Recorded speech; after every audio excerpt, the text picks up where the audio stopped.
Selamat pagi dan selamat datang kami ucapkan kepada seluruh peserta yang telah hadir di acara Lintas Arta Palo Alto, webinar Cyber Threat Secure Your Business with Zero Trust Security. Sesaat lagi live event akan segera dimulai, stay tune.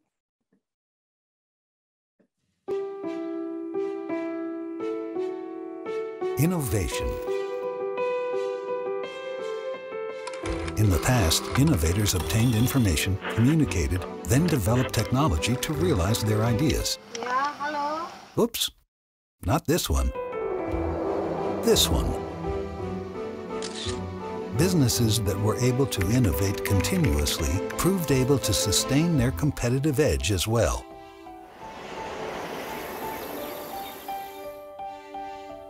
Access to technology was key. Whether they were on a remote island or in a modern city, anywhere and anytime, if technology was readily available, they were upholding their superiority.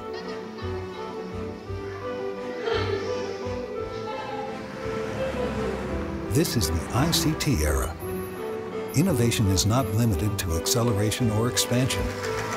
ICT innovation renews old business services that have become obsolete, reaching different sets of stakeholders, and ultimately creating new businesses.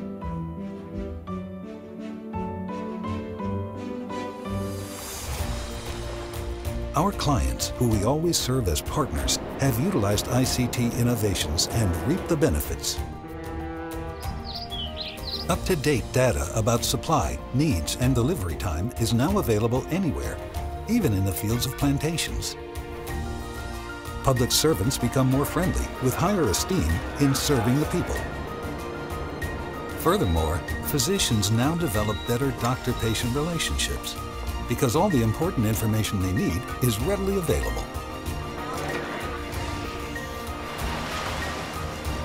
At Lintasarta, ICT innovations are constantly being produced by experts who are keen to keep abreast of the latest trends in providing total solutions and uphold the innovative spirit. The result is reliable business solutions that answer real challenges and at the same time provide the edge to succeed in future competition. Here, we're not trying to foresee the future. We're focused on today, convinced that ICT innovation will define future business. In the future, ICT innovations will bring new business horizons and is already knocking on our doors, anywhere across the country and beyond. Lintasarta is a total solution company that wants to shape the nation's future by empowering ICT systems, your ICT systems. Lintasarta, empowering your future.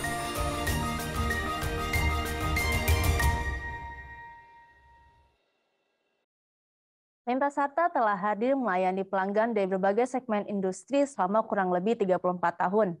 Lintasarta saat ini telah bertransformasi dari perusahaan yang memberikan jasa layanan data communication menjadi perusahaan ICT Total Solution yang memberikan layanan dan solusi secara end-to-end.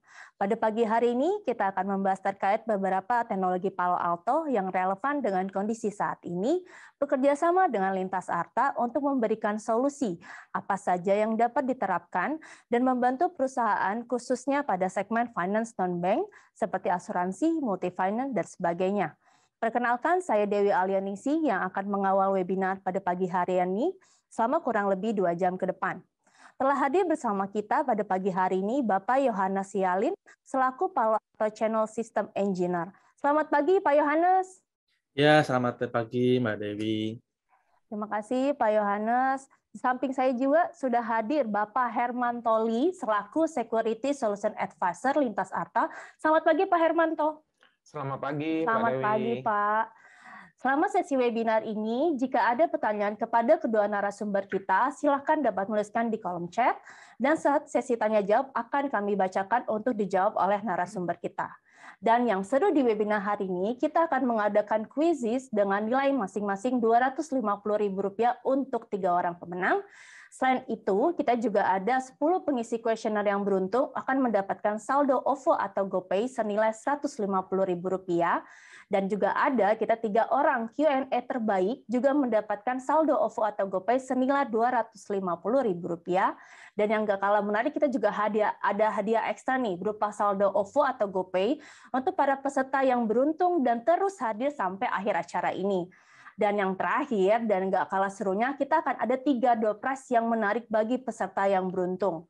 Dan oleh karena itu, Bapak Ibu hadirin terus stay ya sampai akhir acara karena banyak sekali hadiahnya dari Lintas Sarta dan Palo Alto. Tanpa berlama-lama lagi, kita langsung aja bertanya terlebih dahulu dengan Bapak Pak Yohanes. Pak Yohanes, dengan kondisi transformasi digital yang sangat cepat seperti saat ini, mungkin boleh di-sharing informasinya terkait update layanan dan kiat-kiatnya nih agar perusahaan dapat mengoptimalkan keamanannya. Mengingat peran serta keamanan teknologi menjadi salah satu pendukung berjalannya operasional, perusahaan menjadi lebih secure dan optimal. Kira-kira solusi apa aja nih Pak yang terbaru yang dapat diberikan oleh Palo Alto ke kita semua? Kami persilakan Pak Yohanes. Ya, terima kasih waktunya Mbak Dewi. Jadi kalau misalnya kita ngomongin security hari ini ya, itu sebenarnya tidak bisa lepas dari gimana sih caranya kita apply kita security in our daily life sama our daily operation ya. Termasuk juga penerapan namanya itu zero trust lah ya, nanti juga akan saya paparkan ya setelah ini ya. Karena itu sangat penting sekali. Kenapa? Karena kalau dulunya itu kita base-nya itu membangun suatu infrastruktur itu berdasarkan network design ya, network design topologi. Saat ini sekarang saatnya udah nggak cukup lagi. Nah, kalau kita hanya basisnya itu hanya network infrastructure topologi lagi. Tapi kita harus mulai consider gimana caranya kita desain dan kemudian kita juga bisa implement security design topologi juga. Karena itu juga penting. Jadi network design topologi ditambah security design topologi itu nanti di combine, nanti sekaligus kita juga bisa menerapkan yang namanya itu zero trust infrastructure juga yang ada di situ supaya kita bisa secure kita punya infrastructure. Itu sih Mbak Dewi. Ya, mungkin kita mulai kali ya dari slide saya. By the way, kok slide saya belum kelihatan ya? Sebentar. Bisa di-show slide saya?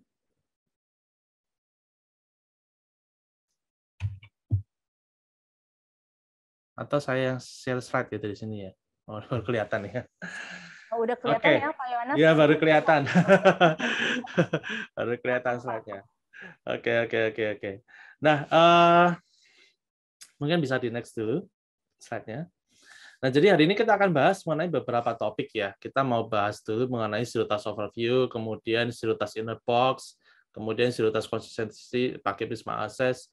Sebenarnya kalau kita ngomongin zero trust, itu nggak akan cukup lah waktunya itu dibahas misalnya hanya beberapa menit atau mungkin setengah hari ya. Kalau kita ngomongin benar-benar zero trust, itu kadang kalau kita ngomongin benar-benar detail ya itu mungkin memang bisa sampai sehari 2 hari. Kita kan ngomongin desain sebenarnya. Jadi hari ini yang kita bahas itu hanya overview-nya dulu supaya teman-teman di sini juga ada rekan-rekan di sini bisa dapat gambaran yang dimaksud dengan zero trust itu apa. Terus kemudian apa yang perlu kita prepare sebelum kita mau lebih deep bahas mengenai zero trust. Oke, next. Kita bahas mengenai overview-nya dulu ya. Sebentar. Jadi kalau kita ngomongin zero trust itu ada 5 step pada saat kita mau mengimplement zero trust. Ini sekedar basisnya aja karena sebenarnya kalau kita mau detailin lebih banyak juga sebenarnya. Tapi kita bahas garis besarnya aja lah. Jadi 5 step untuk kita implement zero trust. Yang pertama itu mungkin next dulu. Yang pertama itu adalah kita tuh mesti define kita punya protect surface. Nah, ini maksudnya apa? Kenapa kita mesti define kita punya protect surface ya? Maksudnya begini. Kalau misalnya kita mau apply security, tentunya kita kan harus tahu kan ya, apa yang kita mau secure. Misalnya kalau misalnya kita analogi kehidupan sehari-hari, misalnya kita ngomongin kita mau secure rumah nih, kita mau secure rumah. kemudian kita mau pasang kunci pintu. Berarti kita kan harus tahu lokasi pintunya tuh di mana yang perlu ditaruh kunci, dan yang menghadap kemana. Apakah menghadap ke kamar mandi yang perlu dikasih gembok misalnya, atau ke kamar yang perlu dikasih gembok, atau pintu luar juga termasuk dikasih gembok. Berarti kan kita harus tahu dulu, kita taruh barang-barang penting itu di mana. Betul ya? Terus kemudian, atau misalnya kita mau pasang CCTV. CCTV-nya tuh kita arahkan kemana? Ke aset yang mana? Kan nggak mungkin kita pasang CCTV, terus kita arahkan ke tembok. Nggak lihat apa-apa. Berarti kan percuma CCTV dipasang di situ. Nah, analoginya juga sama. Ketika kita mau ngomongin security, kita ngomongin keamanan, di dalam kita punya infrastruktur jaringan, artinya kita harus tahu dulu posisi yang kita mau secure itu di mana. Makanya di step 1 ini dibilang kita mesti bisa define, kita punya protect surface. Nah, protect surface ini kalau secara garis besar itu ada, kalau teman-teman perhatikan sebelah kanan ya, ada namanya data, application, asset, sama service ya. Nah, itu next, minta tolong di next dulu. Nah, kalau kita ngomongin data, itu biasanya protect surface-nya yang kita perlu protect di bagian data itu biasanya yang relate dengan ya data-data. Kalau misalnya kita anggaplah ini medical environment ya. Kalau di sini sebagai contoh misalnya datanya itu adalah pasien info. Nah, ini kan bisa berbeda-beda tergantung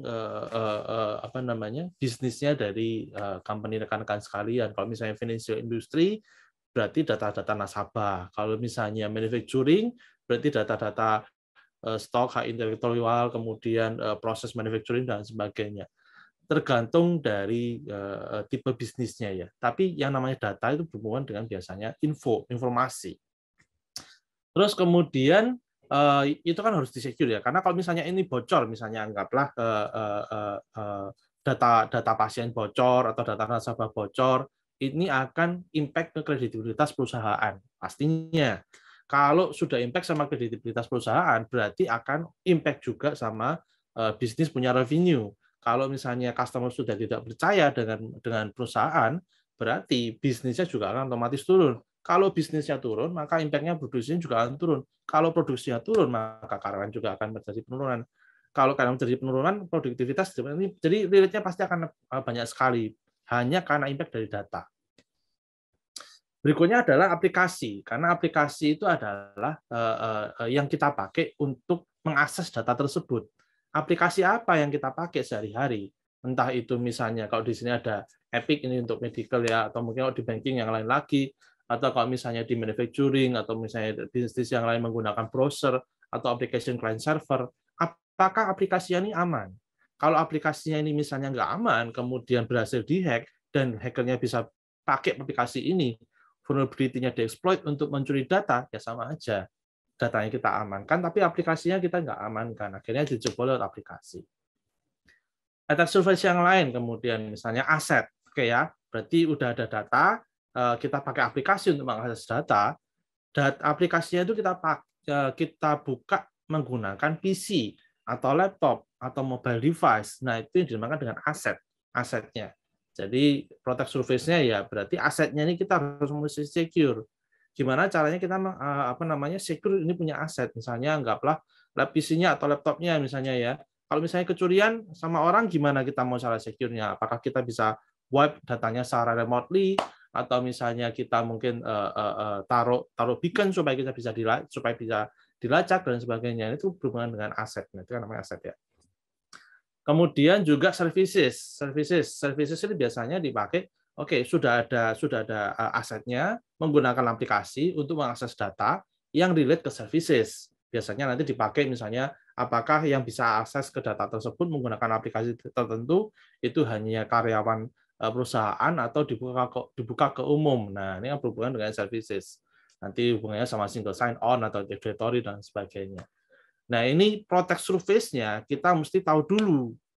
Kalau misalnya kita nggak bisa define, ya gimana caranya kita mau secure, betul kan ya? Oke, next. Nah, setelah kita define ya protect surface-nya, next step-nya adalah kita mesti mapping transaction flow-nya. Ini bagian dari desain dari zero trust atau security ya.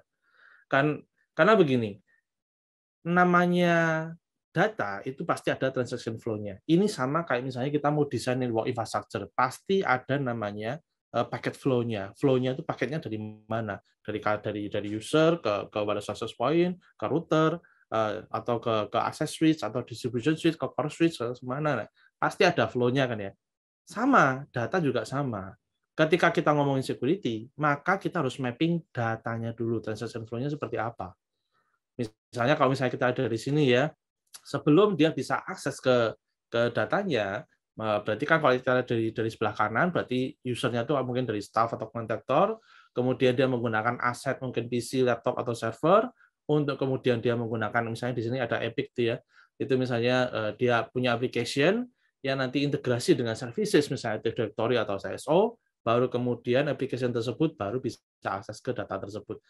Jadi kita harus bisa mapping transaction flow-nya, termasuk siapa-siapa aja yang punya akses ke dalam data tersebut, atau siapa-siapa aja yang memang punya hak akses untuk misalnya mengcopy data atau misalnya mengambil data, mengambil informasi dari server tersebut, atau misalnya dia bisa narik data, download dan sebagainya. Kita harus mapping siapa aja dari transaction flow-nya termasuk sampai ke user-usernya. Next. Nah, setelah kita bisa define, kita punya attack surface, kita tahu ya yang mau di-secure yang mana, terus kemudian kita mapping transaction flow-nya, artinya kita tahu transaksi flow-nya itu seperti apa, baru kita bikin arsiteknya ya, kita bikin namanya zero trust architecture-nya seperti apa, kita desain.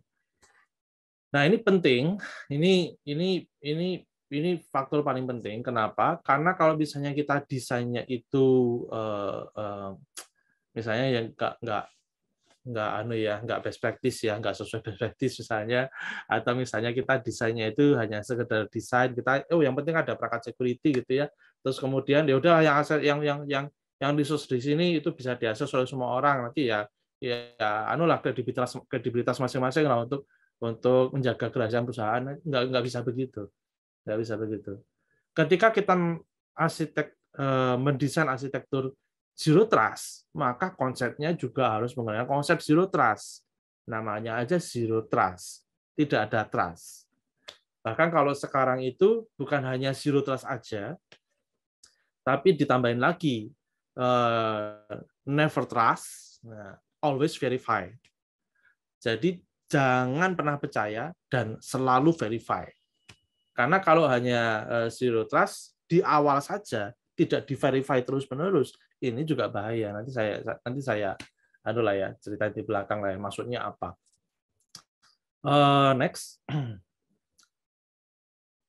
Kemudian setelah kita desain, nah baru nanti kita tahu ya, kira-kira kalau kita mau bikin parameter, misalnya kita bikin micro-segmentation, kita bikin macro-segmentation, kira-kira perangkatnya yang diperlukan apa, terus kemudian perangkatnya mesti ditaruh di mana, perangkat ini nanti mesti policy-nya mesti seperti apa, apakah hanya layer 2, layer 3, atau sampai layer 7. Nah, itu juga nanti kita baru setelah kita bikin desainnya, baru kita implementasikan. Kita create policy-nya di masing-masing devices yang kita sudah prepare ya. Jadi ini udah masuk implementasi. Nah, ini kita, tapi yang paling penting tadi di step nomor 1, 2, 3. Karena kalau di step 4 ini, kalau 1, 2, 3-nya nggak lancar ya, ini pasti banyak bolong-bolongnya. Oke, next. Nah, step 5 ini juga paling penting juga sebenarnya. Monitor and maintain your environment. Nah, ini yang kadang-kadang miss, karena biasanya begini, kita udah bikin, kita desain mungkin dari awal kita mungkin sewa jasa konsultan ya, sewa jasa konsultan untuk bantu desain, kemudian mungkin konsultannya nanti juga ada tim implementator untuk implementasi, sudah selesai, sudah kerjaannya si implementator selesai, finish kan ya. Habis itu ya sudah diserahkan ke user yang maintain. Tapi karena usernya ini mungkin kurang resources, karena biasanya paling banyak problem itu ada kurang resources, karena user itu biasanya IT biasanya merangkap bagian ini, bagian ini, akhirnya nggak benar-benar dedicated di situ. Jadi biasanya kurang resource. akhirnya nggak ke-maintain. Yang tadinya mungkin rapi, yang tadinya bagus, terus kemudian setelah berjalan beberapa bulan, akhirnya menjadi agak ruwet lagi lah ya. Ini sama kayak misalnya cabling lah. Cabling itu kan bisa dibilang sebenarnya kita butuh orang dedicated, terutama untuk data center yang gede ya. Kalau misalnya teman-teman di sini yang udah mungkin sudah familiar dengan data center, udah biasa data center, pasti tahu cabling itu butuh orang khusus lah untuk benar-benar ngurusin liatin cabling lah. Karena kalau enggak, begitu cabling itu pertama kali dibikin, wah itu bagus rapi, semua ada labelnya ya, semua ada labelnya. Terus kemudian setelah sekian lama ada nambah server, nambah barang, pemindahan server, pemindahan barang, ini itu cablingnya yang tadinya rapi, bagus banget gitu ya, kita lihat, wow jadi wow, sekarang jadi gitu. Ini cabling jadi apa ini? Jadi hutan rimba gitu ya. Jadi udah semrawut gitu ya. Nah, itu sama. Kalau policy security, kalau nggak di-maintain, maka itu juga sama. Nanti tinggal nambah, tahu-tahu orangnya lupa. Orangnya desain yang policy yang lama, nggak di-delete. Terus habis itu orang baru masuk nggak tahu, ini policy kalau di-delete bahaya apa enggak ya? Wah, udahlah biarin aja lah ya. Akhirnya dibiarin, nanti orang baru lagi masuk lagi, nambah policy, akhirnya polisinya jadi semakin banyak, tapi kita nggak tahu mana yang penting, mana yang nggak penting. Atau bahkan malah polisinya itu karena rata-rata network breach atau security breach itu terjadi karena misconfiguration. Malah jadi misconfiguration, malah tambah bahaya kan ya. Nah, jadi kita step 5 ini juga penting, monitor and maintain your environment. Termasuk sama konsep zero trust-nya. Yang tadi saya bilang itu. Kenapa? Karena biasanya kecenderungan user, apalagi kecenderungan kita sebagai manusia ya, itu biasanya kita mudah percaya sama orang ya. Jadi misalnya anggaplah orang accounting gitu ya. Pokoknya orang accounting kalau mau akses ini itu mesti pakai SSO, username sama passwordnya ini, oke ya. Terus bisa login, oke. Setelah itu sudah lah. Yang penting orang accounting udah bisa akses ini, kerjaan saya beres. No, nggak begitu. Kalau namanya zero trust, never trust, always verify, artinya meskipun orang accounting tersebut itu punya, sebentar ya. Misalnya orang accounting tersebut sudah punya akses ke sana, itu juga harus selalu di-verify. Apa yang dilakukan, apa yang dia bikin di environment tersebut, itu harus selalu dimonitor. Jadi never trust, always verify. Ya, jadi itu juga penting sekarang. Karena kalau kita nggak begitu, nanti kalau tiba-tiba orangnya misalnya mungkin salah copy atau mungkin ya human error lah ya, atau mungkin dia tiba-tiba mau diajak sama perusahaan lain terus kemudian dia curi datanya, ya kita nggak tahu kan ya akibatnya. Oke. Next. Nah, kalau misalnya kita ngomongin tadi kita udah ngomongin garis besarnya ya, kalau kita mau desain kita punya zero trust. Jadi kalau di Palo Alto Networks sendiri itu untuk kita bisa menekan zero trust, itu kita juga bisa mapping ke Palo Alto punya solution, di mana untuk users, application, sama infrastructure, itu kita semua punya solusinya. Di mana di situ ada Cortex XDR, kemudian ada network security platform, ada Prisma Cloud, ada network firewall-nya kita, ada sesi, Prisma Access, dan lain sebagainya. Itu yang kita bisa mapping ke dalam kita punya desain zero trust. Nah, cuman hari ini kita nggak akan bahas banyak solusinya Palo Alto di sini karena waktunya nggak akan cukup. Kita hanya bahas sebagian aja yang basic, tapi yang biasanya itu mungkin kadang orang agak enteng, tapi ya akhirnya menjadi security breach ya. Kita start dari basic dulu lah. Next. Oke. Nah, kalau di sini teman-teman baca ada namanya itu zero trust in a box. Nah, maksudnya zero trust in a box itu apa sih? Oke, next.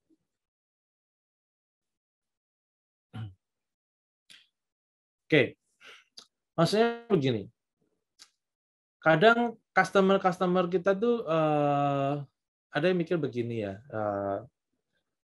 Terutama customer yang biasanya itu manufacturing, terus kemudian yang SMB atau yang distributed enterprise atau medium enterprise gitu ya. Kadang suka mikirnya begini, kan company saya nggak terlalu besar nih ya, company saya itu nggak terlalu besar. Meskipun saya punya banyak branches saya itu juga branches-nya cuma kecil-kecil kok, branches-nya kecil-kecil.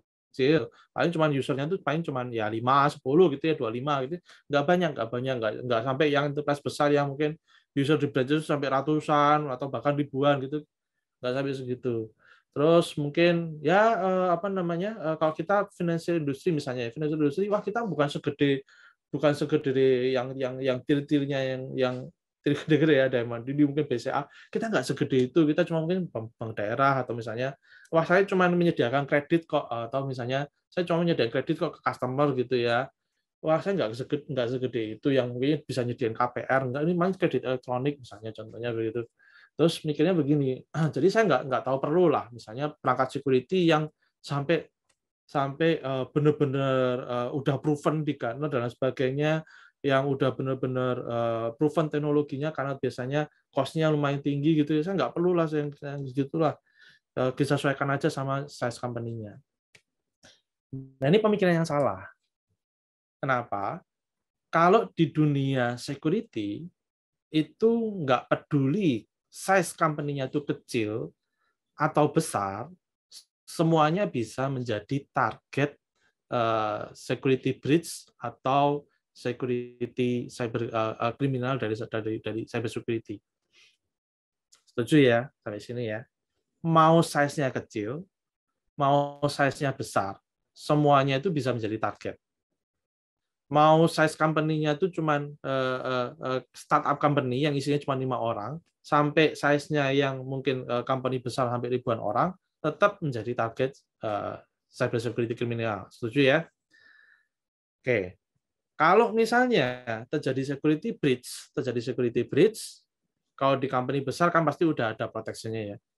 Kita ngomongin company yang nggak terlalu besar misalnya, mungkin yang size-nya itu mungkin jumlah usernya mungkin 200 atau sampai 500 gitu ya misalnya ya, atau mungkin 150 karyawan, oke. Kalau dari security breach, kemudian datanya dicolong atau datanya kena ransomware, apakah perusahaan tersebut bisa bekerja? Kalau kita ngomongin mungkin 10 tahun atau 20 tahun ke belakang, perusahaannya masih bisa kerja lah, nggak pakai email dulu perusahaan, masih pakai fax, masih pakai surat menyurat, pakai pos gitu ya, masih bisa kerja. Sekarang siapa yang nggak pakai email? Oke ya, siapa yang nggak pakai application Microsoft Office atau mungkin yang lain, atau siapa yang di sini nggak pakai cloud application infrastructure, misalnya Office 365 atau mungkin yang lain, siapa yang nggak pakai? Pada pakai semua kan ya. Even sekarang tukang sayur pakai OVO. Oke ya. Kalau OVO-nya tukang sayur kehack, datanya nggak bisa masuk ke situ pembayaran. Pusing nggak dia? Terutama dulu Pak, pada awal-awal pandemi, karena rata-rata nggak mau bayar cash, bayar pakai OVO. Pusing juga kan? Nah, dia nggak bisa terima pembayaran kan? Nah, demikian juga sekarang. Sekarang karena semua orang ada digital transformation, semua pada moving ke digital transformation, mau size company-nya kecil, mau size company-nya besar, tetap butuh proteksi yang sama. Oke. Jadi itu penting ya. Next. Nah, Palo Alto memang dulu itu kita selalu main di enterprise yang besar lah ya, di enterprise yang besar, di telco industri, di big banking dan sebagainya. Jadi orang biasanya bilang wah Palo Alto itu barang-barang big enterprise lah. Nah, tapi no worries, karena sekarang Palo Alto juga punya tipe-tipe perangkat yang memang didesain supaya bisa masuk ke terutama distributed enterprise, yaitu perusahaan yang punya banyak branches, yang punya banyak cabang, yang mungkin cabangnya nggak terlalu gede orang-orangnya begitu ya. Terus kemudian termasuk sama company-company juga yang mungkin throughput internetnya nggak terlalu besar, tapi dia butuh level security yang bagus juga. Nah, maka keluarlah yang 400 series ini yang bisa disesuaikan sama kebutuhan dan budget juga ya dari company-company yang mungkin nggak terlalu punya budget yang gede banget. Nah, menariknya adalah karena ini dari Palo Alto Networks menggunakan OS-nya Palo Alto Networks yang biasa digunakan oleh telco, banking yang besar atau perusahaan-perusahaan besar di dunia, level yang didapatkan itu juga sama. Kalau misalnya rekan-rekan sekalian pakai perangkat ini misalnya di kantor cabang, atau mungkin kantor yang usernya nggak terlalu banyak, itu misalnya ya, atau misalnya medium enterprise. Security levelnya apakah sama dengan yang di telco, dengan yang di banking industri yang gede-gede? Jawabannya sama. Cuma membedakan adalah throughput-nya aja. Dari sisi teknologinya, dari security subscription-nya, sama apa berbeda? Apa atau ada yang kurangi? Enggak ada yang berbeda. Sama. Artinya, kalau rekan-rekan sekalian bisa mendesain security-nya dan bisa implement dengan baik, maka rekan-rekan sekalian, meskipun pakai perangkat yang kecil, rekan-rekan juga punya level security yang sama dengan telco atau even big banking dengan menggunakan perangkat ini. Nah, itu menariknya. Karena kalau rekan-rekan di sini lihat ya, di atasnya ada Advanced URL, Global Protect, Threat Prevention, IoT Security, Wildfire, DLP, SD-WAN, SaaS, DNS, itu semua bisa diaktifkan di perangkat tersebut. Oke, next. Nah, itu kan ngomongin perangkatnya kan ya. Sekarang kan kita bilang, oke, kalau balik lagi ke topik Zero Trust, yang which is itu biasanya udah diterapkan di telco, atau misalnya diterapkan di big enterprise company ya. Saya bisa terapkan juga nggak di tempat saya? Mungkin meskipun usernya mungkin nggak terlalu banyak nih, mungkin cuma 25 atau 50 orang, atau mungkin 100 orang. Jawabannya, ya bisa. Jadi kita bisa terapkan juga arsitekturnya itu kita menerapkan konsep desain Zero Trust menggunakan box ini. Makanya tadi disebut Zero Trust in a Box. Karena kita bisa terapkan konsep Zero Trust dengan menggunakan box yang kecil ini. Jadi di sini misalnya kita taruh di situ misalnya dari sisi security desainnya ya. Jadi kita bisa atur misalnya siapa aja bisa akses ke arah server, atau misalnya kemudian kita bisa bikin policy berdasarkan grup user grupnya, accounting, marketing, atau mungkin IT, semuanya dipisahin, dibikin grup sendiri-sendiri, kemudian kita atur polisinya di situ, kemudian kita juga bisa monitor semua activity-nya dengan menggunakan box tersebut. Next. Nah, ini juga related juga dengan Zero Trust policy juga ya, karena biasanya itu kita ada namanya itu kita pakai namanya itu Kipling method, yaitu ada namanya itu kita mau create policy ya, ada who, what, when, where, and how. Jadi who-nya itu siapa? Jadi kita bisa atur who-nya itu biasanya yang berhubungan dengan user group, kemudian what itu berarti berhubungan dengan application yang dia pakai, kemudian when-nya itu biasanya waktunya kita bisa bikin scheduling atau anytime bisa diakses, where-nya itu ya berarti kita objeknya yang mau diakses itu posisinya di mana, why-nya itu biasanya ini relate dengan threat intelligence-nya, classification-nya apakah classification-nya itu good traffic atau misalnya toxic traffic atau malicious traffic. Nah, itu kita sudah ada classification di situ. Kemudian how ini biasanya menggunakan application ID atau misalnya device ID, nanti berhubungan dengan IoT biasanya. Kemudian kita action-nya kita juga bisa bikin allow atau deny. Nah, Kipling method ini bisa dipakai pada waktu kita create policy dengan menggunakan device-nya Palo Alto Networks. Next. Nah, ketika kita create policy, maka kita bisa bikin di sini who-nya itu dari source address-nya, kemudian where-nya itu kita bisa bikin destination-nya, nanti kita bisa bikin scheduling untuk when-nya, kemudian what-nya itu kita bisa select application mana aja yang boleh lewat, application mana aja, even kita bisa enforce kalau misalnya application-nya itu boleh lewat, application itu harus menggunakan standar port, nah itu kita juga bisa enforce, itu part of dari Zero Trust juga.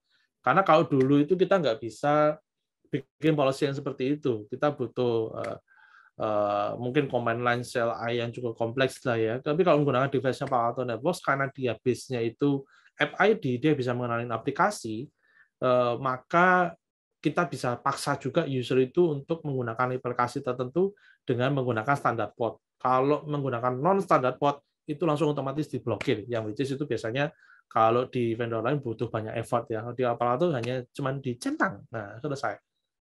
Jadi yang memang spesialnya di situ. Oke, next. Jadi kita bisa terapkan ya security design-nya itu Zero Trust design-nya dengan menggunakan Zero Trust policy. Terus kemudian, nah next-nya apa? Next-nya apa? Kalau misalnya kita mau, oke, saya interest nih misalnya untuk misalnya untuk kita bisa menerapkan zero trust di saya punya environment company ya. Nah di Palo Alto itu punya banyak tools, ada nama itu SLR, terus kemudian biasanya kita SLR itu security lifecycle review itu bisa dipakai itu untuk health check ya. Jadi apakah di security environment di tempat lokasinya rekan-rekan sekalian masih sehat atau ternyata banyak penyakitnya yang lewat tapi kita nggak tahu, berarti Mbak ya kan ya. Nah selain itu juga ada banyak tools yang which is itu bisa dipakai untuk kita bisa maintain zero trust.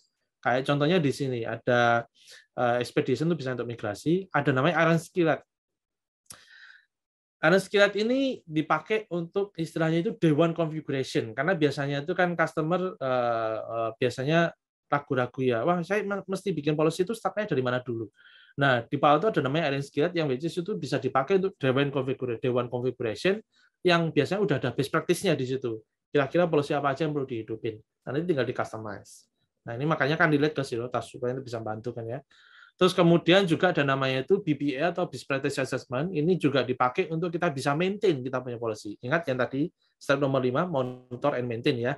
Maka di sini juga ada namanya BPA atau Best Practice Assessment yang tools-nya itu bisa dipakai untuk kita bisa checking kita punya policy configuration itu masih sesuai best practice apa enggak. Nah ini yang menarik karena enggak semua vendor punya ini. Jadi kalau kita menggunakan BPI ini artinya mungkin setiap 3 bulan sekali atau setiap 6 bulan sekali itu kita bisa checking apakah kita punya policy configuration itu masih sesuai best practice apa enggak.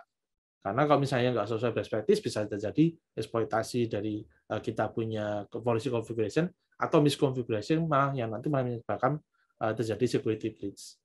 Kemudian di sini juga ada policy optimizer, ini biasanya dipakai kalau misalnya rekan-rekan itu migration dari vendor yang lain ke Palo Alto yang bisa dipakai untuk optimize policy-nya, karena biasanya itu kadang-kadang kalau ada vendor lain mungkin harus ada beberapa rules untuk kita bikin policy, tapi kadang-kadang di Palo Alto hanya cukup satu line aja udah bisa cover rules-nya. Itu. Next. Nah, berikutnya juga ini saya bahas juga salah satu dari solusinya Palo Alto yang namanya Prisma Access. Ini juga kita gimana sih caranya sekarang kalau kita nerapin zero trust, berarti bukan hanya di kita punya environment, kantor, termasuk juga sampai karyawan kalau misalnya lagi keluar kantor. Karena begini kan ya, kita balik lagi nih ke step 1 pada waktu kita define attack surface. Kalau dulu semua data itu ada di kantor. Setuju ya? Karena kalau dulu orang belum punya ada laptop, semua pakai PC. Semuanya pakai PC, oke ya? Semua pakai PC. PC-nya di mana? PC-nya di kantor. Data saya disimpan di mana? Disimpan di PC di kantor. Sekarang orang rata-rata pakai laptop. Sekarang sudah ada cloud application. Sekarang ada namanya client server application. Orang pakai mobile device, even ada mobile device, ada mobile application. Datanya sekarang di mana? Bukan hanya di kantor kan ya, artinya datanya juga dibawa orangnya kemanapun dia pergi. Jadi kalau misalnya orangnya ada di luar kantor, ada di rumah, lagi rekreasi, dia bawa HP atau bawa tablet sambil kerja misalnya, tiba-tiba tabletnya atau laptopnya itu dihack, kena ransomware, attack surface-nya di mana? Apakah di kantor? Bukan, bisa jadi di tempat rekreasi. Ya, itu ya medisnya ya. Jadi data sekarang attack surface itu bukan hanya sekedar di kantor, tapi attack surface juga keluar gitu. Jadi kita harus protect juga. Oke, next. Oke, kita ngomongin understanding challenge-nya of remote network. Saya agak cepat dulu ya, saya agak cepat ya, soalnya waktunya mau habis. Oke, kita ngomongin remote network lah. Kalau teman-teman perhatikan di sebelah kiri, ada namanya exposed services. Oke ya. Kenapa dinamakan exposed services? Karena services sekarang ini bisa diakses dari mana aja. Setuju ya? Apalagi kalau misalnya company-nya itu sudah menggunakan cloud application atau menggunakan cloud service provider. Sudah bisa diakses dari mana aja. Selama tujuannya terhubung dengan internet. Nah, karena bisa diakses dari mana aja, berarti kan harus ada policy yang konsisten. Mau dilihat ke nomor 2. Karena kalau sekarang problemnya adalah karena kita bisa akses dari mana saja, artinya kita bisa kerja dari mana aja, yang terjadi adalah policy-nya nggak konsisten. Padahal yang dibutuhkan adalah policy yang konsisten. Yang kejadian sehari-hari, policy nggak konsisten. Maksudnya apa? Maksudnya begini. Saya kasih contoh ya. Misalnya saya kerja di kantor atau terus kemudian saya bikin data di kantor misalnya ya, kemudian saya browsing misalnya atau terima email. Kalau terima email terus kemudian ada phishing ternyata ya, ada phishing email di situ. Ketika saya klik, saya disecure oleh firewall atau misalnya disuruh pasang Palo-Alto Networks ya, saya disecure. Jadi phishing-nya itu proteksi saya. Jadi saya klik linknya, otomatis saya di-secure, jadi phishing website-nya diblokir. Aman ya di kantor ya, karena ada apa? Karena ada perangkat firewall yang pakai device-nya Palo Alto Networks misalnya. Begitu saya keluar kantor, saya kerja di rumah, ada firewall-nya Palo Alto enggak? Atau firewall yang lain? Enggak ada kan ya? Kalau saya klik link yang sama, terus ternyata itu mengarah ke phishing website, terus terjadi breach, artinya apa? Policy-nya nggak konsisten. Saya di kantor sama di luar kantor, policy-nya berbeda. Kalau di kantor nggak boleh akses website yang berbahaya, di luar kantor bebas kemana aja. Nggak konsisten policy-nya. Terus kemudian ada namanya itu unscalable identity. Ini biasanya kalau user udah mau nerapin, oke lah, kita mau secure nih mobile user atau remote worker ya, kita mau secure. Semuanya harus akses dulu VPN lewat kantor gitu ya, baru bisa internetan. Yang terjadi apa? Scale hardware-nya yang di kantor berarti harus yang gede, bandwidth internetnya harus yang gede, nggak scalable arsitekturnya. Oke, next. Itu challenge-nya ya. Terus, nah kenapa ZNA ya, ini cuma kebalikan aja. Berarti scale arsitekturnya mesti scalable, policy yang bisa konsisten, sama punya granular access control, yang which is kita bisa, oke, mau usernya dimanapun, pakai device manapun, whatever device-nya, kita tetap bisa monitor dan kita tetap bisa maintain policy-nya. Oke, next. Kalau dulu itu tidak ada solusi untuk ini. Solusinya cuma satu, user mesti VPN ke kantor, yang which is hardware-nya masalah scaling sama limited security inspection. Ini biasanya nggak banyak diterapkan lah ya, karena masalahnya itu nggak scalable ya. Nggak praktis lah ya. Terus kemudian malah nambahin kerjaan lah, bikin ribet kerjaan. Terus ada juga solusi proxy atau CASB yang which is itu ya ada security-nya tapi setengah-setengah, nggak full security inspection ya, nggak yang diinspeksi nggak bisa full kok soalnya. Akhirnya ya nggak achieve. Makanya tadi saya bilang dulu nggak ada solusinya. Kalau kita mau bikin security konsistensi untuk kita punya remote worker, nggak ada solusinya, nggak ada solusinya. Nah, sekarang baru ada solusinya. Next. Nah, karena sekarang udah mulai grow ya, cloud application, cloud data center. Nah, security sekarang udah mulai ditaruh di cloud juga. Makanya dinamakan di sini kalau di atas cloud deliver zero trust network access. Maksudnya apa? Next. Saya akan cepet ya. Jadi kalau teman-teman perhatikan di sini ya, dia udah Prisma Access ini udah sesuai lah dengan konsep zero trust, yaitu default to deny, never trust, always verify. Nah, kenapa bisa begitu? Karena user itu nanti ada mobile VPN-nya ya, itu dipakai nanti untuk bisa koneksi ke Prisma Access. Pada waktu dia mau akses, pada waktu dia terkoneksi ke internet, whatever koneksi internetnya, pokoknya selama dia bisa terkoneksi ke internet, maka kita bisa enforce supaya user itu supaya langsung terkoneksi dengan Prisma Access. Tujuannya apa? Supaya semua trafficnya itu bisa lewat Prisma Access dulu, supaya bisa diinspek, supaya bisa diatur policy-nya, supaya di-enforce policy enforcement-nya, baru setelah itu baru dilanjutkan ke arah internet, atau ke arah application, atau ke data center. Jadi diinspek terlebih dahulu. Whatever dia pakai koneksi internetnya, whatever dia ada di mana saja, yang penting ketika dia menggunakan laptop kantor misalnya ya, kita bisa enforce laptop kantor itu untuk langsung connect ke Prisma Access yang which is ini ada di cloud infrastrukturnya Palo Alto Networks. Oke, next. Nah, hasilnya apa? Hasil yang di-achieve, artinya semua activity-nya user itu kita bisa monitor dan kita bisa enforce user supaya menggunakan authentication server yang mungkin Active Directory, Radius, kita mau terapin multi-factor authentication, MFA juga bisa, pakai multi-factor authentication, Terus kemudian dari user authentication itu kita bisa sesuaikan dengan policy enforcement-nya, kita bisa sesuaikan. Terus kemudian kita bisa scan semua application-nya karena di situ ada App ID yang itu biasa namanya application ya, yang which is itu tidak mungkin bisa diinspek oleh antivirus biasa. Karena ini cloud services security, maka application-nya sekarang bisa diinspek dong menggunakan Prisma Access. Jadi kita bisa tahu application mana yang malicious, application mana yang nggak malicious, gitu kan ya. Kemudian kita juga bisa kontrol akses application-nya. Oke lah, yang malicious diblok, yang non malicious even itu bukan malicious ya, tapi kita juga atur aplikasi mana aja yang boleh lewat. Tidak semua aplikasi boleh lewat. Kita juga bisa atur seperti itu. Oke, next. Nah, ini contoh use case-nya, sorry, saya agak cepat ya. Next. Ini hybrid workforce, jadi kalau misalnya biasanya itu ada namanya hybrid workforce ya, biasa mungkin kalau sekarang itu WFO, WFH ganti-gantian gitu ya namanya.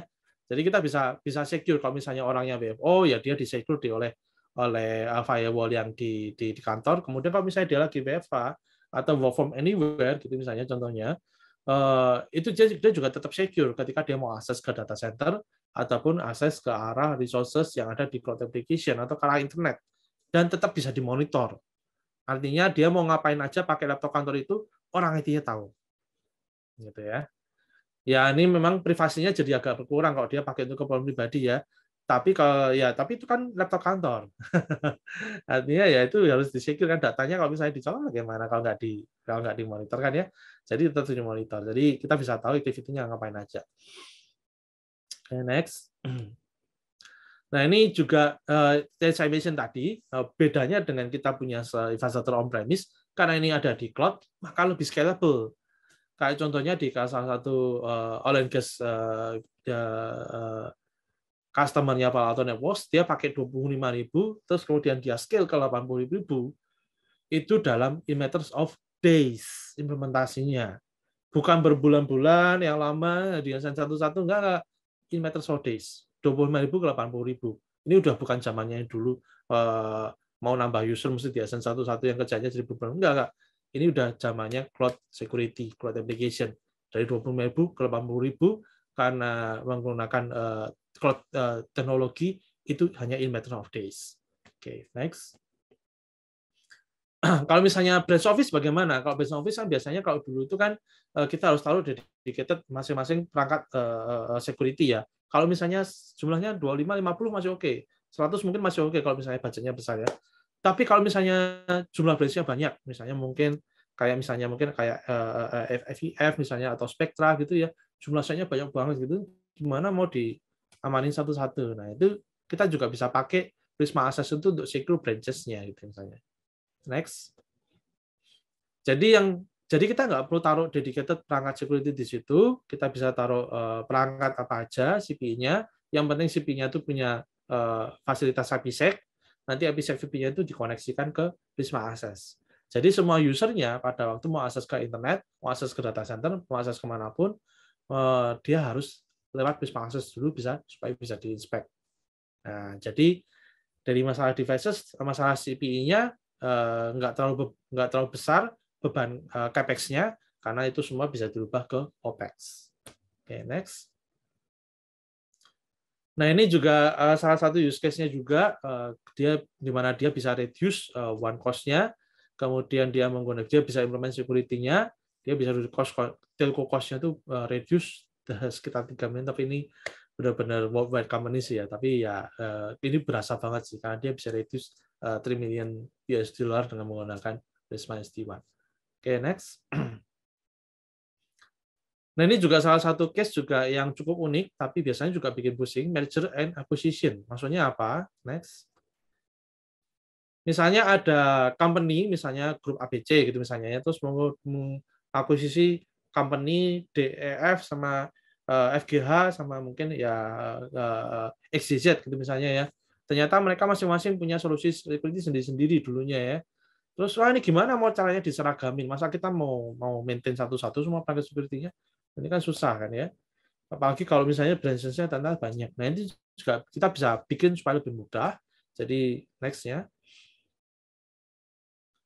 Jadi kita bisa bikin lebih mudah dengan menggunakan Prisma Access.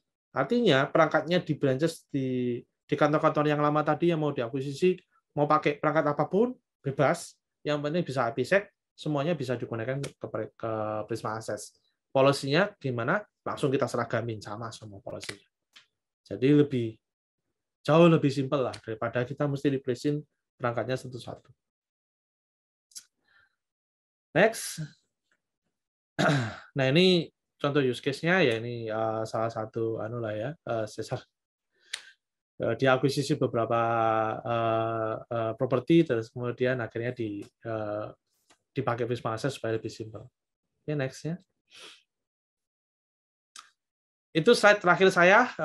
Thank you untuk waktunya buat rekan-rekan sekalian. Nanti kalau ada pertanyaan silahkan tulis di kolom chat.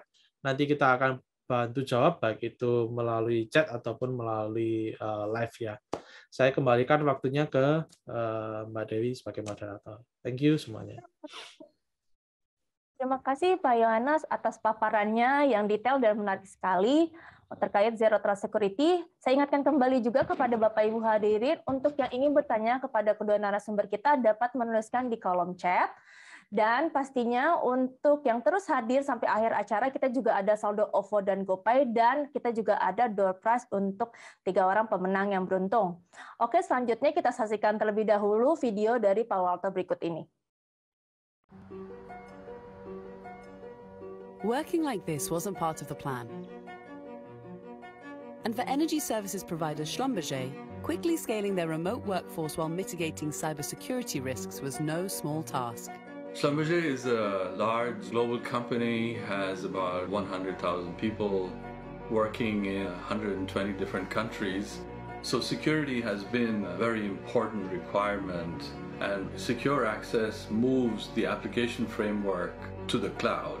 So it's just a faster, more agile way of staying ahead of the bad guys. When a global emergency forced them to shift employees to remote work in days, they were ready, thanks to the next-gen cybersecurity provided by Prisma Access. We work together with Palo Alto Networks to increase people working remotely from 25,000 to 80,000 users. Because it's cloud-based and software deployed, Prisma Access gave Schlumberger the speed and scale to keep their business running securely with no interruption. As a result of some of the collaborative work we were doing, we established a next-gen security operations center in Houston. We also started using Global Protect application of Palo Alto Networks, which extends the Schlumberger facility into our homes and makes me feel secure in the work that I'm doing. See how products like Prisma Access, Cortex XOR, and Global Protect can help you scale your remote workforce and enable a remote security team.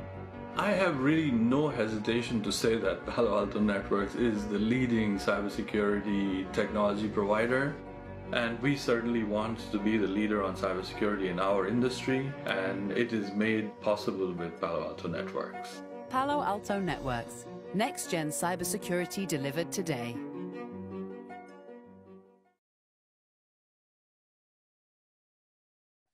Bapak Ibu hadirin, saya ingatkan kembali untuk yang ingin bertanya kepada kedua narasumber kita untuk dapat menulis di kolom chat dan nantinya kita akan ngirim link kuesioner di kolom chat juga. Mohon Bapak Ibu dapat mengisi kuesioner yang akan dikirimkan oleh panitia dengan nama email perusahaan dan nomor OVO atau GoPay-nya sehingga kita dapat mengirimkan untuk hadiahnya. Dan untuk pengisi kuesioner ini nanti kita akan undi untuk hadiah door prize di akhir acara. Oke, kita kembali lagi ke kami di acara Lintas Harta, webinar dan Palo Alto. Sekarang saya mau beralih nih ke Pak Hermanto. Jika sebelumnya Pak Yohanes sudah menjelaskan solusi untuk membantu perusahaan dalam kondisi saat ini, bagaimana nih Lintas Harta dapat mengemas teknologi Palo Alto menjadi sebuah solusi yang dapat membantu meningkatkan dan mengoptimalkan keamanan jaringan. Silakan Pak Hermanto untuk pemaparannya. Oke, terima kasih Mbak Dewi. Oke, thank you. Selamat pagi yang sudah hadir di Zoom ini. Tadi kita sudah dengarin presentasi dari Pak Yohanes mengenai Zero Trust Access. Nah, terus bagaimana kami di Lintas Harta mengemas solusi ini menjadi sebuah solusi yang memang mampu ya mengedepankan keamanan jaringan yang optimal ya untuk Zero Trust. Mungkin kita langsung masuk aja ke slide-nya.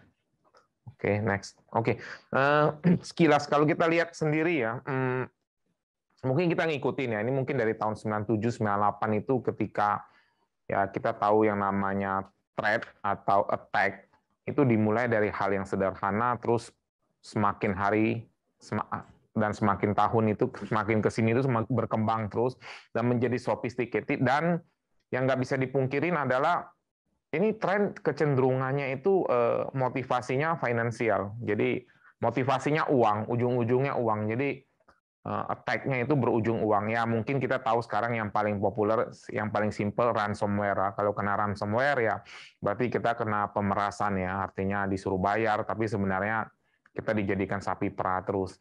Nah, ini kita lihat tren cyber attack-nya atau attack itu sendiri terus meningkat ya, ada grafiknya terus meningkat. Dan kenapa ini meningkat ya pastinya karena mungkin tools yang tersedia untuk hack ini juga semakin banyak, semakin mudah diperoleh, dan bahkan untuk level-level kiddies aja mereka sudah bisa bikin varian-varian malware dengan tools-tools yang sudah ada. Next. Nah, ini adalah beberapa fakta ya yang kita rangkum, dan ini maksud saya cukup mengejutkan. Kita lihat jumlah malware yang ada setiap hari itu hampir 300.000. Ini statistik ya. Jadi artinya setiap hari itu tim IT security itu mungkin di tempat Bapak Ibu sekalian itu terus berjuang untuk mengatasi malware yang banyak ini. Ya, kalau untuk malware sendiri mungkin kita paham ya, malware itu artinya malicious software, itu bisa isinya macam-macam, bom, trojan, botnet, spyware, ransomware, itu kita kategorikan malware. Nah, dan fakta lainnya adalah ada komunitas black hat hacker itu mengatakan sekitar 73 dari 100 firewall dan antivirus itu sebenarnya nggak up to date atau nggak bisa ngejar, nggak bisa catch up dengan perkembangan malware ini sendiri. Dan ini sebenarnya membuka potensi atau gap yang menurut saya cukup lebar ya, karena 73 dari 100 ya, dan ini harus kita atasin. That's why makanya kami di Lintas Arta hadir untuk mengatasi gap ini. Dan ada beberapa fakta lainnya ya, kerugian-kerugian yang diestimasi itu akan besar sekali sampai tahun 2025, itu ada datanya juga itu. Oke, next. Nah, Indonesia itu juga nggak luput ya dari serangan-serangan cyber attack ini. Ya, dari tahun ke tahun cyber attack itu di Indonesia tetap ada. Mungkin problemnya di Indonesia ada kejadian, ada yang berusaha kalau nggak bocor ke publik, mungkin itu ya di keep internal, terus dijadikan bahan evaluasi oleh customer itu sendiri. Nah, ya ada beberapa case lah, seperti tahun 2020 saya ingat ini case salah satu ya e-commerce yang mungkin yang warnanya hijau-hijau itu, ya mereka kena pencurian data, kemudian username sama password dan data pribadi itu dijual di dark web. Ya artinya nih bisa diperjualbelikan. Mungkin salah satu record itu adalah record dari kita semua atau record dari yang hadir hari ini di online. Nah, maksud saya benar yang Pak Yo bilang tadi di awal presentasi bahwa itu ada pentingnya zero trust ya. Oke, next.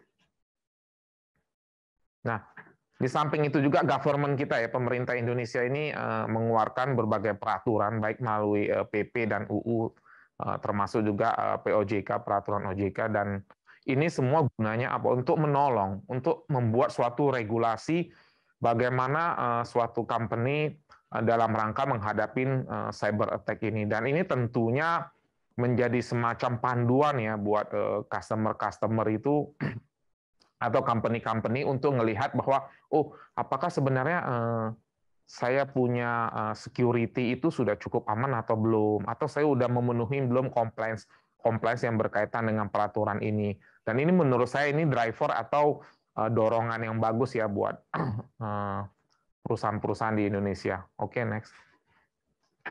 Nah, kalau kita bicara sendiri, tadi mungkin Pak Yu udah jelasin mengenai Zero Trust. Kalau kita bicara mengenai Zero Trust, artinya Zero Trust ini apa ya? Ini sebenarnya model ini sudah lama ya, Zero Trust ini sebenarnya actually sudah lama. Ya, kita fokusnya di bagaimana kita mengontrol, terus kita punya perimeter yang sampai ke level micro, terus dan terpenting itu adalah trust nobody atau no one, trust nothing lah. Jadi kita nggak percaya apapun gitu. Semuanya harus di-define by policy atau by rule set. Nah, ini pendirinya ya, for information aja, si Forrester ya yang menemukannya. Terus yang paling adoptive heavily ini Google. Terus ini sudah lebih daripada 1 dekade. Oke, next. Nah, apa prinsip-prinsipnya dari Zero Trust? Ya, tadi mungkin dijelasin, saya ulang lagi ya. Ya, pertama itu pasti kita harus memverifikasi apapun event yang ada atau request atau action yang dilakukan itu harus diverifikasi setiap waktu. Jadi artinya nggak pernah istilahnya udah deh misalnya yang ini di whitelist aja nggak usah di-verify. Nah justru whitelist itu kadang-kadang membuka peluang ya. Ya kita tahu lah kadang-kadang itu bisa kejadian. Tapi dengan kita melakukan verifikasi terus-menerus ya kita bisa melihat kalau misalnya ada peluang itu terjadinya attack atau enggak gitu ya. Terus kalaupun yang nomor 2 ini nama limit blast radius ini, kalau kita sudah pasang rule set atau policy, always verify, never trust, terus begitu, ada nggak kemungkinan terjadinya kebobolan? Oh ada, pasti. Security itu kita nggak bicara 100% ya. Jadi artinya ada potensi mungkin kebocoran. Tapi potensi itu bisa kita minimalisir dengan cara ya, tadi yang nomor 1 ya ada verifikasi terus-menerus. Nah, dengan Zero Trust ini kita melimit. Jadi yang tadinya mungkin kejadiannya mungkin bisa melebar, ini mungkin kita perkecil, ruang lingkupnya kita perkecil sehingga waktu penanganan menjadi lebih cepat. Nah, dan yang terpenting itu adalah yang nomor 3 ini. Bagaimana kita mengotomatisasi ya berkaitan dengan konteks collection sama respon. Jadi dari kejadian-kejadian atau dari verifikasi-verifikasi yang kita lakukan, bagaimana kita membuat ini menjadi suatu policy yang saling berhubungan, saling berkesinambungan, dan terintegrasi dengan sistem yang lain. Mungkin nanti di slide-slide yang berikutnya saya akan jelaskan. Mungkin kita bisa next dulu. Nah, prinsip Zero Trust ini ada salah satu contoh adalah saya sebutnya Titanic Principle. Jadi prinsip-prinsip di Titanic, jadi compromise, dia bilang, jadi kalau terjadi kebocoran di salah satu kompartemen itu seharusnya nggak mempengaruhi keseluruhan kapal. Jadi maksudnya gini, kalau kita punya subnet di jaringan kita, kalau kejadian di satu subnet, artinya itu sebaiknya jangan berimplikasi ke subnet yang lain, sehingga memudahkan kita untuk melokalisir ya. Nah, dan kejadian ini tentunya nggak akan membuat bencana ya kalau hanya di satu subnet. Jadi lebih gampang penanganannya. Ya, oke, next. Nah, kenapa kita butuh Zero Trust? Ya, ini ada beberapa drivernya atau pendorongnya. Ya tadi Pak Yo juga mungkin udah jelasin. Ya, salah satunya tuh karena kita sekarang menuju digital transformation ya. Remote worker itu sudah bisa bekerja bukan hanya work from home, tapi bisa work from anywhere. Jadi dia bisa di kafe, dia bisa di rumah, dia bisa di mungkin juga di pasar modern. Saya juga pernah lihat itu. Atau mungkin dia di atas kereta, dia juga bisa kerja, di atas mobil bahkan kadang-kadang bisa kerja. Artinya kecenderungan ini membuat penggunaan teknologi Zero Trust ini menjadi sesuatu yang mandatori ya, bukan hanya sekedar nice to have lagi gitu loh. Nah, terus belum lagi perkembangan kita lihat dari perangkat-perangkat IoT itu sendiri ya. Nah, perangkat-perangkat IoT ini kadang-kadang sering luput dan perangkat-perangkat ini selalu menjadi target daripada hacker. Karena kenapa? Biasanya lupa di-update atau patches-nya lupa di-apply. Nah, ini biasanya jadi celah untuk masuk. Ya, faktor lainnya mungkin karena ada compliance yang harus kita fulfill, terus ada security standar yang baru, ya. Ya, kalau dari market driver itu sendiri ya biasanya berhubungan dengan customer trust ya sama partner trust terhadap zero trust ini. Ya ini mungkin sekarang sudah menjadi suatu kebutuhan jadi sehingga lebih gampang ya. Oke, next. Nah,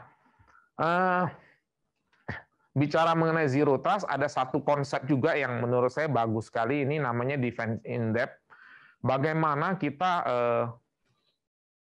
membuat zero trust ini menjadi sebuah representasi dalam bentuk multi-layer security solution. Jadi kita melihat bahwa cyber attack yang datang itu nggak hanya bisa dihadapi dengan satu solusi aja yang mungkin kita pikir dengan satu solusi ini sudah bisa mengatasi semuanya. No ya, itu kita nggak bisa. Jadi kita harus lihat mungkin dengan defense in depth ini, konsep multi-layer security ini, kita lebih memudahkan kita mengidentifikasi dan memanage security itu sendiri ya. Ini bisa dilihat di slide ini, itu ada perimeter, ada network, ada application, ada endpoint, ya. Terus juga ada policy dan monitoring dan respon.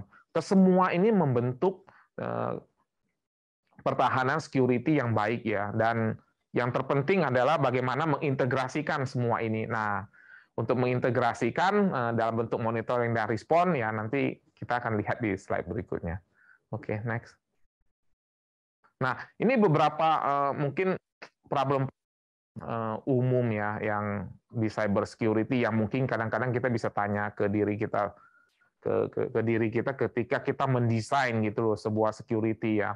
Mungkin problem-problem umum biasalah, bagaimana kita memproteksi data center, bagaimana saya memproteksi file yang ada di server, terus bagaimana saya punya proteksi melindungi dari insider threat. Ya, insider threat itu adalah menurut saya ancaman yang salah satu ancaman terbesar itu datang dari insider threat. Kita sibuk mengamankan di perimeter, di network dari serangan eksternal, tahu-taunya ya seperti Pak Yo bilang, ada karyawan yang ternyata sudah siap-siap mau di-hijack, ya dia curi-curi data.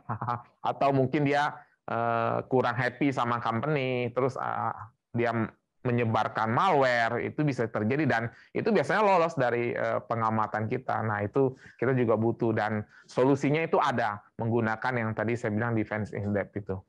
Oke, next. Nah, di Lintas Arta, kami mempunyai semua solusi security ini yang berkonsepkan pada defense in depth. Mungkin kita akan lihat di slide berikutnya, next. Ya, pertanyaan menariknya nanti kita juga akan lihat di slide berikutnya. Kenapa harus manage security services dengan Lintas Arta? Mungkin bisa next dulu. Nah, kita kalau bandingkan ya, kalau kita bicara manage security services, pasti ada dua common term, dua istilah yang kita nggak sering perdebatkan. Yang pertama CAPEX, yang kedua OPEX. Kenapa mesti kita CAPEX? Kenapa kita mesti OPEX ya? Kalau kita bicara CAPEX ya artinya company invest, terus company juga harus memikirkan bagaimana bikin proses, bagaimana membeli teknologinya, terus bagaimana punya orang internal untuk mengoperasikan teknologi itu dan mengawal proses itu. Nah, ini semua menjadi PR. Dan dari sisi cost, risk, effort yang harus dikeluarkan oleh company itu akan pasti besar sekali. Belum lagi bicara yang paling simpelnya itu biasanya weakest point itu adalah di sisi people-nya. Ketika kita meng-hire orang, terus kemudian orangnya itu kemudian cabut atau resign, dan itu menjadi problem karena kadang-kadang kita harus mengajarin ulang atau start over ya, kasih training ulang, sertifikasi ulang, dan mesti keep up to date. Nah, bagaimana kita mentransform, maksud saya, CAPEX ini menjadi OPEX gitu loh. Nah, semua yang tadi saya ceritain ada di CAPEX itu semua diabsorb oleh Lintas Arta, sehingga di sisi customer itu mereka hanya tahu, oh bagaimana saya setiap bulan membayar berlangganan dengan Lintas Arta dengan amount sekian, which is amount-nya itu pasti lebih lower ya, lebih kecil dibandingkan kalau saya metode CAPEX ya. Saya membayar lebih murah, tapi saya mendapatkan hasil seperti CAPEX yang optimal dan terus-menerus. Ini yang penting, terus-menerus. Jadi artinya performanya terus-menerus, bahkan mungkin cenderung meningkat ya, karena mungkin kebutuhannya. Dan kompleksitas ini kalau dipindahkan ke lintas arta, let lintas arta do the job, sementara customer taunya bayar aja monthly, tapi tetap secure ya, itu yang penting. Oke, next. Nah, ini yang tadi saya bilang, build IT security itu ada people, ada proses, ada teknologi. Jadi ya di slide ini yang menjelaskan statement saya tadi, bagaimana kita mentransfer yang big investment kita itu di cost, di cost, di resiko, di effortnya, itu kita pindahkan menjadi OPEX, atau kita sebut dengan konsep MSSP, ya, Managed Security Service Provider. Oke, next.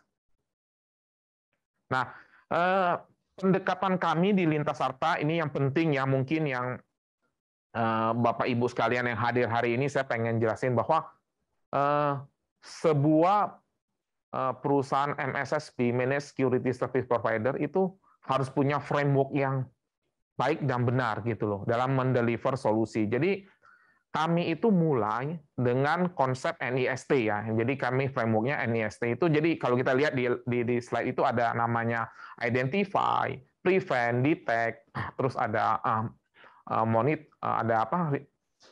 respond sampai ke recover. Nah, ini artinya apa? Di setiap pilar-pilar ini kami punya solusinya. Jadi kami menawarkan semua solusi ini. Kebanyakan di luaran sana mungkin banyak yang mengaku sebagai managed security services provider, tapi kenyataannya mereka hanya punya mungkin 1, 2, atau bahkan 1 aja atau 2 pilar dari framework ini ya, kalau kita coba mapping ya. Nah, kalau di lintas arta kita punya semuanya. Ya, yang tadi Pak Yo bicarakan mengenai Zero Trust Network Access, kami punya itu di pilarnya Prevent, itu dengan solusi kami yang disebut dengan Managed Security Device, itu. Oke, mungkin kita bisa next. Nah, ini adalah set solusi yang komplit dari lintas arta yang bisa kita tawarkan ke perusahaan-perusahaan Bapak Ibu yang hadir hari ini. Ya, kita punya beberapa set solusi yang sebenarnya kalau diintegrasikan ini bisa menjadi satu kesatuan yang sifatnya holistik ya dalam melindungi jaringan perusahaan Bapak Ibu. Ya, kita punya Security Operation Center, kita punya Managed Security Devices, kita punya solusi untuk Managed Vulnerability Management, kita punya solusi untuk NOC Monitoring, kita juga punya solusi untuk endpoint protection ya, manage endpoint protection, kita juga punya bahkan sampai merambah ke arah secure collaboration ya sama email, kita juga punya. Jadi ke semua ini bisa kita kasih ya dari lintas arta kalau misalnya perusahaan Bapak Ibu misalnya pengen melakukan transform ke sisi OPEX. Mungkin next. Oke, saya akan bicara sedikit mengenai Managed Security Operation Center. Kenapa saya bicara ini? Karena ini menarik kaitannya dengan Zero Trust. Jadi kita lihatnya lebih ke arah helikopter view karena digital transformasi inilah yang mendorong ke arah sini. Oke, next. Nah, kalau kita bicara mengenai sebuah managed SOC ya, SOC itu sendiri adalah Security Operation Center. Artinya apa? Pusat operasi daripada security kita yang ada di jaringan. Kita biasanya kan sudah invest terlalu banyak ya perangkat-perangkat security. Terus pertanyaan yang muncul adalah, kalau saya sudah invest begitu banyak, bagaimana saya punya visibility? Bagaimana saya memanage? Bagaimana saya mengoptimalkan perangkat-perangkat yang sudah saya milikin? Terus bagaimana perangkat-perangkat ini bisa memberikan value return ke saya gitu loh. Jadi nggak hanya habis belanja terus saya merasa secure, kenyataannya misalnya terjadi ada let's say insider threat, ada ransomware, mungkin ada APT ya, Advanced Persistent Threat yang terjadi di jaringan saya dan kemudian yang pada satu waktu akan meledak gitu. Nah, kalau kita nggak punya solusi seperti SOC ini, maka kita nggak punya view ya terhadap itu. Nah, that's why makanya SOC itu sekarang menjadi semacam kebutuhan ya, mandatory ya. Saya nggak ngomongnya nice to have.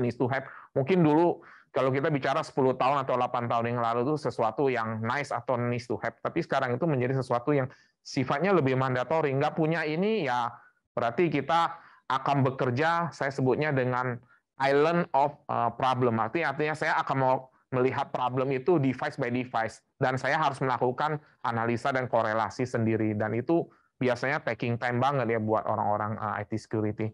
Next. Nah, bicara mengenai manage SOC di lintas Arta, kami menawarkan tadi yang tadi saya ceritakan semua itu, ya artinya dengan manage SOC ini perusahaan Bapak Ibu itu nanti akan mendapatkan sebuah personalized dashboard gitu. Jadi dashboard yang diberikan itu bisa dipersonalize supaya apa? Supaya Bapak Ibu mengetahui kondisi kesehatan jaringan yang ada di perusahaan Bapak Ibu. Jadi saya bisa tahu misal, oh hari ini ternyata jaringan saya kondisinya seperti apa. Oh hari ini ada kejadian apa. Oh hari ini ternyata ada alert atau ada insiden kah. Nah itu bisa ketahuan semua, dan ini kita di backup dengan tim SOC analis kami yang memang sudah di training, punya sertifikasi, punya experience, sehingga setiap ada insiden itu kita bisa lihat itu ada tabel service level agreement ya. Saya ambil contoh service level agreement yang high ya. Itu let's say ada alert yang muncul karena berlangganan SOC. Maka alert ini oleh SOC layer 1 kami itu akan dianalisa. Kemudian dalam 15 menit kemudian kalau ditentukan itu sebuah insiden yang harus ditindaklanjutin, maka customer akan mendapatkan notifikasi via email, Telegram, atau WhatsApp. Nah, dalam 15 menit kemudian remediation ini harus jalan. Jadi artinya dalam waktu setengah jam itu sudah selesai dengan remediation. Terus ditambah 30 menit ke depan, dan sehingga total 1 jam itu sudah muncul remediation report atas insiden tersebut. Jadi sudah ada laporan per insiden ke sisi customer. Jadi customer sudah tahu, oh ada kejadian ini, sudah beres, apa yang harus dilakukan di sisi customer. Jadi di reporting itu semua lengkap ya. Nanti mungkin bisa dilihat di slide berikutnya. Mungkin kita next dulu. Nah, untuk sebuah SOC yang baik, itu artinya apa? Artinya di belakang itu kami memiliki SOC yang menggunakan AI engine ya, artificial engine. Nah, AI itu artificial engine ya. Ini sudah ada lebih daripada 900 use case. Jadi use case ini semacam kayak template yang bisa kita pakai untuk mapping terhadap insiden-insiden yang terjadi ataupun alert-alert yang muncul. Dan ini kita bisa perkaya use case ini, bisa kita integrasikan. Let's say kita juga punya vulnerability assessment, hasilnya bisa kita impor ke dalam. Kita juga mungkin punya threat intel dari third party, kita juga bisa integrasikan itu ke dalam ya. Oke, next. Nah, yang nggak kalah pentingnya di SOC ini kita juga mempunyai kemampuan namanya user sama entity behavior analytic. Artinya apa? Kita bisa memonitor kalau perangkat-perangkat sudah diambil lognya, kita bisa memonitor sebenarnya kejadian-kejadian yang berkaitan dengan user ini, anomalinya tuh seperti apa? Apakah user melakukan anomali atau enggak ya? Kalau user melakukan anomali, maka dengan SOC ini kita bisa melihat, oh ternyata user itu melakukan sesuatu yang di luar kebiasaannya. Sehingga kita bisa mengetahui dan mengambil tindakan lebih cepat. Tujuannya apa? Tadi saya bicara mengenai insider threat ya. Insider threat itu yang sangat berbahaya. Kita lihat tuh di slide ini, di sebelah kanan tuh ya, mungkin kadang-kadang ya biasalah di perusahaan kadang-kadang orang kan suka berbagi account ya. Account itu saling dibagikan, misalnya mau pakai pinjam dong account-nya ini itu. Nah, kalau dengan Yuba ini kita bisa tahu sebenarnya account ini dikasih ke si A, tapi kok si B juga pakai account yang sama, si C juga pakai account yang sama misalnya. Atau mungkin ada si A, dia menggunakan multiple account dari user berbeda, padahal usernya itu cuma satu. Kita bisa tahu hal-hal seperti itu, dan itu kita bisa informkan ke user ya. Alert itu akan muncul, dan kalau itu berakhir dengan compromise, itu makin valid gitu. Oke, next. Nah, yang nggak kalah penting apa? Kalau kita bicara mengenai SOC, terus kemudian dia hanya bisa melakukan deteksi, analisa, korelasi, so what gitu loh. Semua juga bisa melakukan itu. Nah, di SOC-nya kami, di Lintas Arta, kita itu mempunyai kemampuan SOAR. ya mungkin sering dengar ya, SOAR ini security orchestration sama automatic response. Ini sudah built-in. Kenapa saya tekankan kata-kata built-in? Karena banyak sekali SOC di luaran itu mereka sebut, oh kita punya SOAR. Benar, mereka punya SOAR. Tapi rata-rata kadang mereka integrasi dengan third party, pihak ketiga, which is kadang-kadang mungkin dashboard-nya juga tersendiri ya, jadi konsulnya pisah lagi, ataupun harus sebagai additional item, artinya harus dibeli, dan itu bayar mahal banget. Biasa customer itu istilahnya dikasih gimmick berlangganan SOC, kemudian saya mau SOAR, boleh Bapak Ibu kalau mau SOAR, tapi nambah ya Pak, begitu lihat harganya, ya kita kaget loh, kok OPEX-nya sudah di planning begini, tapi tahu-tahu pengen nambah fitur SOAR, kok harganya langsung lompat. Nah, kalau di Lintas Sarta, SOC-nya kami, itu sudah built-in dengan SOAR. Artinya SOAR ini apa? Kita bisa melakukan semacam respon and monitoring-nya. Jadi kita bisa merespon terhadap monitoring yang kita lakukan. Ya. Kita bisa mengintegrasikan banyak sekali. Tadi Pak Yo juga ada cerita mengenai kayak Active Directory, terus dengan ke Prisma Access, ke firewall, ke antivirus server, kita bisa melakukan lah itu semua. Jadi kita bisa mengintegrasikan itu sehingga penanganannya menjadi lebih cepat, menurut saya, daripada cuma dikasih analisa, deteksi, analisa, kemudian disuruh user mengeksekusi sendiri. Ya, which is ini plus bad and good ya. Kalau untuk suatu kejadian yang sudah berulang kali terjadi, saya pikir sih user mungkin akan ngomong langsung itu ke kalau berlangganan. Ya udah deh, diblok aja deh. Kenapa diblok? Ya udah karena kejadian ini udah puluhan kali dan kejadian yang sama. Capek saya kalau saya harus lakukan manual respon. Nah, itu bisa kita lakukan. Ya. Oke, mungkin bisa next. Nah, kita bicara juga satu hal yang penting, dan ini sudah built-in juga. Nah, ini penting nih, di SOC kami udah built-in tuh namanya compliance sama enforcement.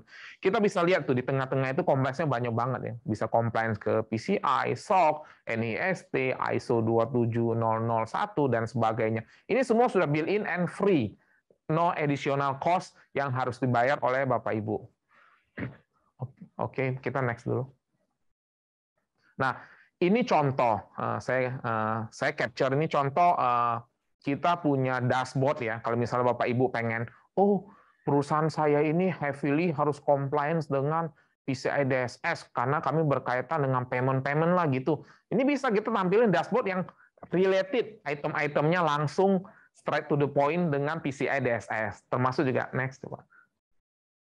Nah, termasuk dengan ISO 27001, misalnya kami ini harus comply dengan ISO 27001. Item-itemnya langsung ada di sini. Jadi kita punya helicopter view ya, punya visibility bahwa wah ini saya comply dengan ISO. Apa buktinya? Ini buktinya. Saya punya bukti. Saya nggak hanya bicara di atas kertas atau nggak. Saya hanya mungkin saya sebagai seorang head of IT security itu saya nanya ke staff saya. Kita ini udah comply atau belum? Ya, mungkin jawabannya balik mungkin seminggu, 2 minggu lagi setelah harus dicari dulu ya item-item ini. Next. Termasuk juga dengan NIST dashboard kita provide, dan ini all for free ya, ada additional cost. Next. Nah, ada satu hal ini yang menarik, ini mungkin berkaitan dengan finance anti fraud. Ya, ini kita punya fitur, jadi di Logarithm ini punya fitur untuk mendeteksi terhadap fraud. Mungkin di next dulu biar lebih enak lihatnya. Nah, di finance anti fraud ini ya kita bisa melakukan semacam deteksi dan analisa terhadap tindakan fraud. Apa aja tindakan fraudnya? Macam-macam lah. Mungkin ada yang transfer uang besar, terus ada yang berkaitan dengan ganti password, change username, atau geolocation, transaksi dilakukan dari tempat yang dia nggak seharusnya, dan sebagainya. Itu ada sejumlah list. Nah, alarm ini bisa aktif kalau kita kena trigger salah satu yang sudah kita set berdasarkan threshold. Jadi kita pasti bicara ini, finance anti fraud ini bicara mengenai kayak semacam threshold yang harus kita set terlebih dahulu ya, berkaitan dengan activity dari si pengguna. Oke, kita boleh next. Nah, tadi kita udah bicara cukup banyak fitur, kemampuan, apa yang akan didapat. Nah, kalau bicara mengenai topologi, bagaimana kita mendeploy? Oh, cukup simpel. itu kalau kita lihat di slide di sisi customer itu hanya membutuhkan kita sebut dengan kolektor atau log kolektor. Nah, log kolektornya ini ada speknya ya, itu di sebelah kanan bawah itu ada speknya, itu bisa dibaca. Nah, dengan spek yang seperti ini kita bisa melakukan log source onboarding kita sebutnya. Kita mengkolek semua perangkat log security device yang ada di tempat Bapak Ibu, itu bisa berupa antivirus, firewall, perangkat network, perangkat server, semua kita ambil lognya di log collector, kemudian secara secure, secara aman atau kena di encrypt, dikirim ke core deployment yang ada di SOC Lintas Arta. Nah, SOC kita lokasinya di mana? Ada di TBS, ada di gedung tersendiri, dan SOC kita adalah SOC yang memang sudah mempunyai standarisasi dan sertifikasi tertentu. Nah, dengan deployment seperti ini, maka untuk onboarding bagi customer yang ingin berlangganan sangat cepat. Ya, mungkin kalau saya sebutnya, kalau tanpa kendala mungkin dalam 1 atau 2 minggu itu sudah bisa onboarding. Jadi artinya kurang dari 1 bulan, Bapak Ibu langsung bisa mendapatkan view atau visibility terhadap jaringannya. Dan itu bisa terjadi langsung dalam first month ya, semenjak bulan pertama semenjak Bapak Ibu punya perusahaan berlangganan gitu. Jadi kita bisa langsung tahu, dan menurut saya ini sesuatu yang marvelous yang kalau mungkin kita kerjakan sendiri ya. Tadi saya back lagi ke konsep CAPEX tadi ya, kalau nggak OPEX ya mesti punya orang, mesti punya proses yang benar, mesti invest teknologi yang benar, dan ini harus terus-menerus di-update, which is yang menurut saya itu big investment lah ya. Oke, next. Nah, ini sekilas tampilan dashboard yang ada di SOC kita. Nah, tampilan dashboard ini bisa kita robah, tadi saya bilang bisa dirobah atau diubah sesuai dengan kemauan Bapak Ibu ya. Jadi mau tampilannya seperti apa itu bisa di-request, nanti bisa dirobah, disesuaikan dengan kebutuhan, karena saya percaya setiap company itu kadang-kadang kebutuhan berbeda. Kadang yang ada misalnya, wah bulan ini atau next month kami mau lihat item-item ini, ya bisa gitu, bisa di-request nanti ke tim SOC ya. Oke, next. Nah, ini contoh yang tadi saya bilang, notifikasi yang kalau sudah suatu alert yang muncul di SOC kami dan itu confirm menjadi sebuah insiden, maka ini namanya early notification, kita akan kirim ke user. Itu ada contohnya, dikirim, dikasih informasi awal ya, informasi awalan kita sebutnya. Terus next. Nah, setelah dilakukan remediasi, ini yang kita sebut dalam 1 jam ke depan harus muncul nama remediation report. Di remediation report ini lengkap banget, tanggal, bulan kejadian, apa yang implikasi, asetnya mana, terus harus ngapain aja. Nah, terus next. Nah, juga disertakan bukti-buktinya. Nah, terus kita juga kasih mungkin attack storyline yang mungkin di next-nya ada, di slide next ya. Nah, di kanan itu ada attack storyline-nya, jadi ada flow daripada kejadian itu. Jadi kita bisa memahamin lebih komprehensif gitu. Oke, next. Nah, ini lanjutan dari report. Jadi remediation report yang dikasih itu detail ya, dan itu saya pikir sih sesuatu yang sangat informatif dan berguna buat perusahaan Bapak Ibu untuk menindaklanjutin terhadap kejadian yang ada. Oke, next. Ya, inilah kenapa saya recap sedikit. Ini kenapa makanya kita perlu namanya manage SOC. Tadi saya sudah jelaskan di awal ya. Pasti kalau membangun sebuah SOC sendiri itu mungkin cita-cita yang indah ya. Tapi kalau menurut saya kebanyakan dari hasil diskusi kami di Lintas Arta dengan beberapa perusahaan-perusahaan yang tadi awalnya bercita-cita pengen punya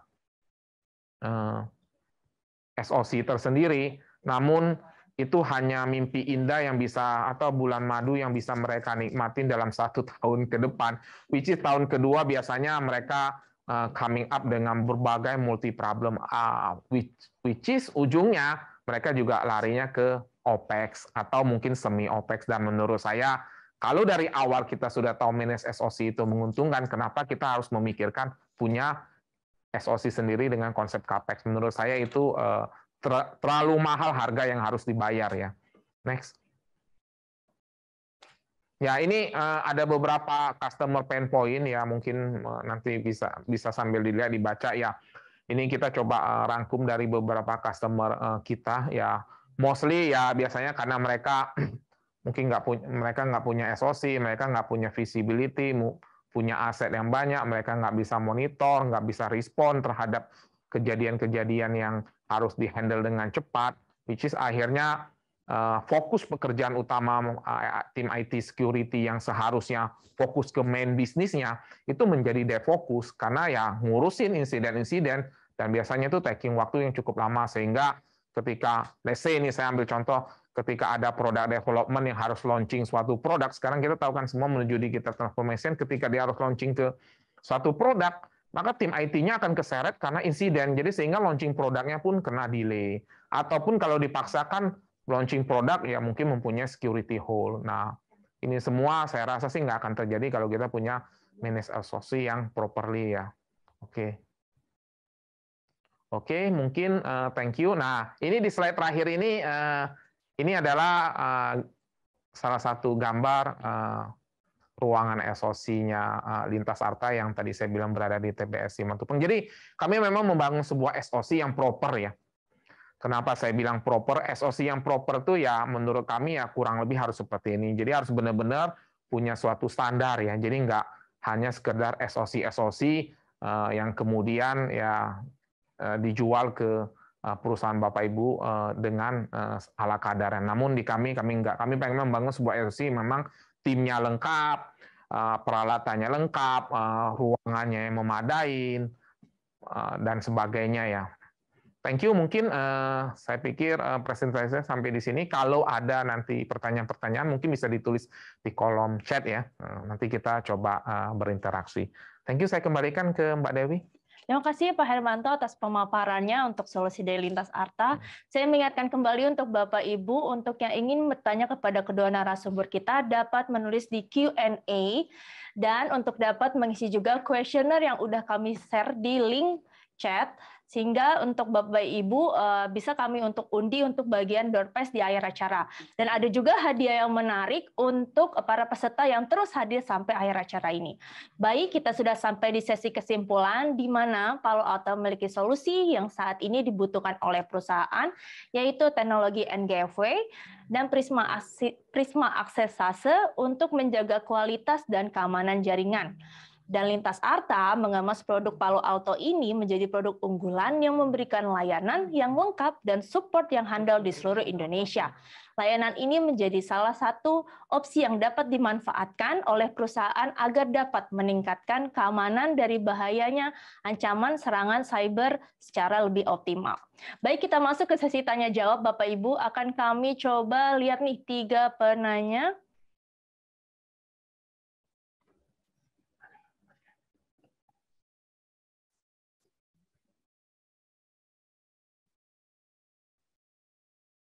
Kita coba lihat ya, mungkin ya, kita mau lihat ya, ada pertanyaan nih. Kita coba pilih-pilih dulu ya Bapak Ibu.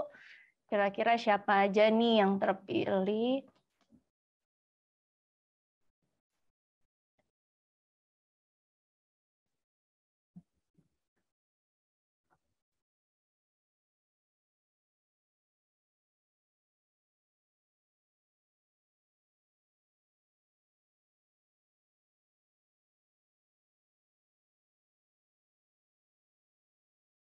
Oke, di sini ada pertanyaan dari Ainur Mardia, yaitu salah satu komponen Prisma Access adalah melindungi akses cloud dari kantor cabang. Berapa jumlah maksimal Google Cloud Platform tersebut? Apa kekurangan dari Prisma Access ini?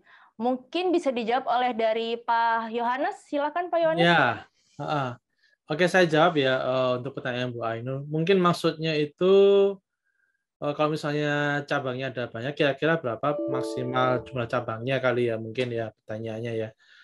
Kalau misalnya pertanyaannya itu, jawabannya adalah kalau untuk Prisma Access ini sebenarnya karena kita sudah ngomongin cloud infrastructure ya, Jadi mau cabangnya sedikit, mau cabangnya banyak, itu sebenarnya juga tidak ada masalah. Halo? Halo, dengar Pak? Dengar Pak Yonas? Ya, sorry. Tadi putus ya? Enggak, kita masih dengar Pak. Oke. Oke, jadi kalau misalnya pertanyaannya berapa jumlah maksimal cabang yang kita bisa protect, sebenarnya tidak ada maksimalnya, karena ini kita infrastrukturnya kita taruh di cloud, jadi sehingga scalability-nya juga lebih fleksibel, mau dikecilin mau dibesarin, itu juga fleksibel, dan kita kebetulan juga bekerja sama dengan Google Cloud juga, jadi dimanapun Google berada, di situ kita juga ada gateway-nya. Jadi untuk jawabannya mau sampai dari 10 sampai ribuan brands, even tadi mungkin sudah sempat lihat use case-nya ya, dari 25.000 ke 80.000 user, itu in matter of days. Jadi bisa dibilang ya kita bisa bilang ya hampir ya segede apa company-nya rekan-rekan sekalian di sini, kita pasti bisa ikutin untuk scalability-nya. Nah, kalau kita ngomongin kekurangan, ya kekurangannya adalah ya berarti karena semua traffic itu harus lewat Prisma Access terlebih dahulu. Kalau misalnya laptop kantornya ya dibawa ke rumah gitu ya, terus dipakai untuk keperluan pribadi, ya otomatis activity pribadi itu pasti akan ke record juga, pasti dari IT juga pasti akan tahu oh ini dipakai untuk kepentingan pribadi, atau bahkan kekurangannya mungkin kalau misalnya laptop kantor mungkin nggak bisa bebas dipakai misalnya masuk ke website-website yang berhubungan dengan mungkin online shopping atau yang lain, atau yang kalau misalnya kita mau pakai untuk keperluan misalnya apa ya banking, atau mungkin misalnya itu diblokir, ya itu kita nggak bisa. Ya, tapi itu sebenarnya kan bisa tergantung dari policy IT-nya juga sih, tergantung kita enforcement-nya seperti apa. Kemudian juga mungkin kalau bisa dibilang kekurangan, ini sih sebenarnya bisa dibilang apa ya, bukan kekurangan sih sebenarnya ya. Karena kalau ngomongin enforcement policy security ini ya, itu sebenarnya kita butuh resources yang benar-benar ngerti ya gimana caranya nerapin policy security yang baik, yang sesuai best practice apa, tapi juga user itu juga nggak terlalu wah kok jadinya kemana-mana di listrik semua. Nah ini memang butuh istilahnya effort dari misalnya dari konsultan juga, kalau di sini ada lintas harta juga. Intinya butuh resources lah, butuh resources orang-orang yang capable, yang punya memiliki kemampuan, yang biasa nerapin policy security di enterprise supaya bisa diimplement juga. Jadi kita implement itu nggak sembarangan gitu ya. Jadi ya memang butuh istilahnya butuh orang-orang resources yang memang capable di security untuk bisa manage policy security-nya ya. Jadi kalau misalnya dibilang kekurangan ya biasanya company itu kekurangan orang, sebenarnya kekurangan resources. Jadi ya butuh tambahan orang lah. Kalau di sini ada realitas dari managed service-nya. Paling itu sih dari pertanyaan Bu Ainun jawabannya ya. Semoga menjawab ya Bapak Ibu Bu Ainun Mardiah ya, semoga menjawab ya Bu. Mungkin next pertanyaan berikutnya untuk Pak Hermantoli terkait finance fraud. Ini dari Pak Christian Prasetya nih sebelumnya. Terkait finance fraud, apakah SOC monitoring sampai ke database? Karena tadi disampaikan ada monitoring transaksi proses transfer. Nah, silahkan nih Pak Hermanto. Oh, oke, thank you. Ini pertanyaan yang menarik sekali ya kalau bicara mengenai finance anti fraud. Oke, kalau untuk SOC sendiri ya, salah satu fiturnya memang ada finance anti fraud. Yang kita kerjakan itu karena sifatnya tadi saya sudah jelasin ada deployment topologi, itu kita melakukan sifatnya pengumpulan log ya. Jadi dari log, kalau perangkat database itu ada lognya, kita ambil terus kemudian kita mendeteksi hal tersebut, kita bisa memberikan alert atau notifikasi ke user berkaitan dengan let's say transfer tersebut. Jadi selama database-nya log-nya itu dikirim ke log collector tadi yang saya jelaskan di deployment topologi, itu kita bisa melakukan notifikasi. Kalau nggak connect atau diambil log-nya ya kita nggak bisa. Jadi kalau bicara mengenai finance anti fraud, memang ini kalau kita bicara panjang kali lebar ya, menurut saya ya banyak sekali ya mungkin item-item yang harus diperhatikan. Tapi ya untuk menjawab ringkasnya, kalau database ya selama lognya diambil kita bisa kasih informasi itu. Oke, terima kasih. Semoga menjawab ya Pak Christian. Kayaknya Pak Christian ada pertanyaan lagi nih ke Pak Hermantoli. SLA notification di SOC berapa sih Pak? Nah, mungkin ada yang pengen tahu nih SLA-nya nih. Ya, Jadi di SOC itu alert itu kita bagi secara umum lah. Kita bicara secara umum itu dalam 3 kategori. Pertama high, medium, sama low. Nah, yang menjadi prioritas tim analis SOC kita itu adalah yang high. Kenapa high? Karena impact-nya langsung pasti berkaitan dengan produktivitas yang ada di jaringannya company ya. Karena itu yang harus kita put attention. Karena pasti alert itu banyak sekali. Tapi yang harus di put concern itu adalah yang di high. Yang high pun masih kita saring menjadi insiden yang valid. Kalau itu valid, baru kita berani kirimkan notifikasi ke user. Karena kita takut itu kalau misalnya banyak alert notifikasi, tapi ternyata itu false positif, ya kan nggak baik juga kita kirimkan gitu loh ke customer. Oke. Thank you. Semoga menjawab ya Pak Christian. Selanjutnya di pertanyaan terakhir untuk Pak Yohanes. Pengecekan apa saja nih Pak yang harus dilakukan untuk mengetahui perusahaan aman dari berbagai macam virus? Pak Yohanes, silakan. Ya, oke.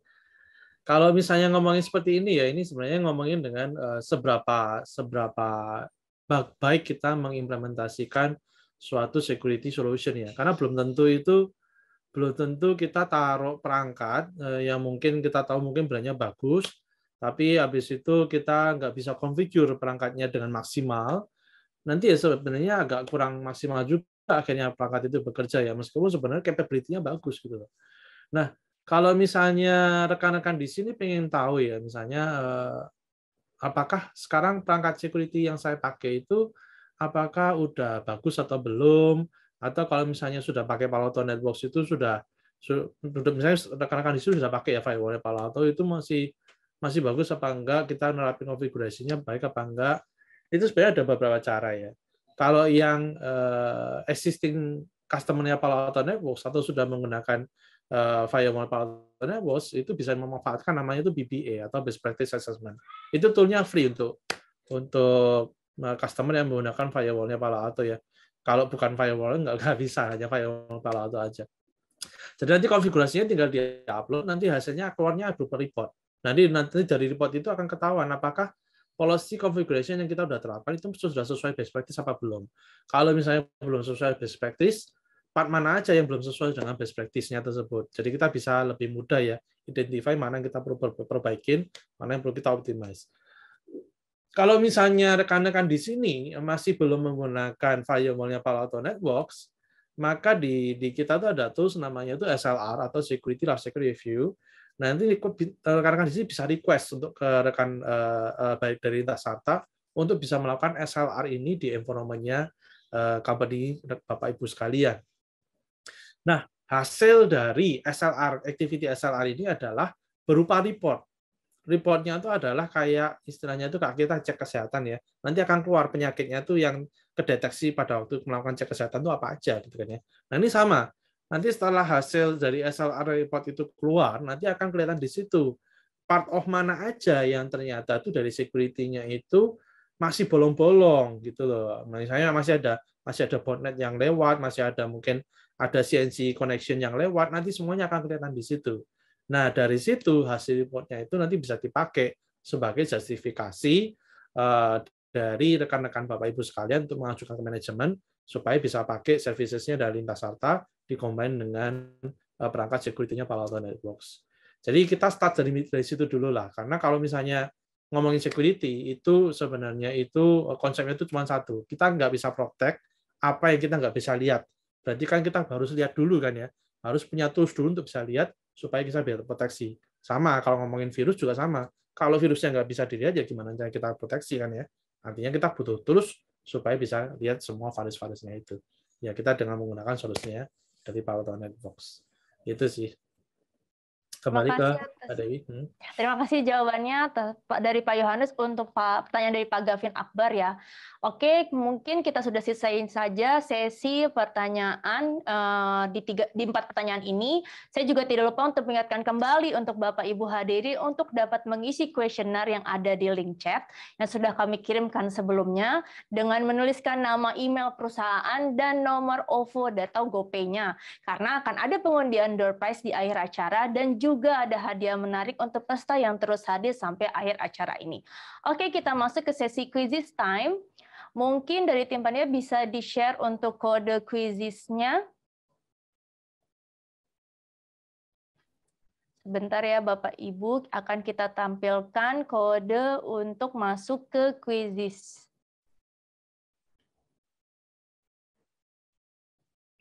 Nah, sudah bisa dilihat kan Ibu, Bapak Ibu mungkin bisa menulisnya dengan nama inisial ya, nama inisial garis miring nama perusahaannya dengan masukkan kode yang sudah ada di layar monitor Bapak Ibu semuanya. Itu ada kode 737103.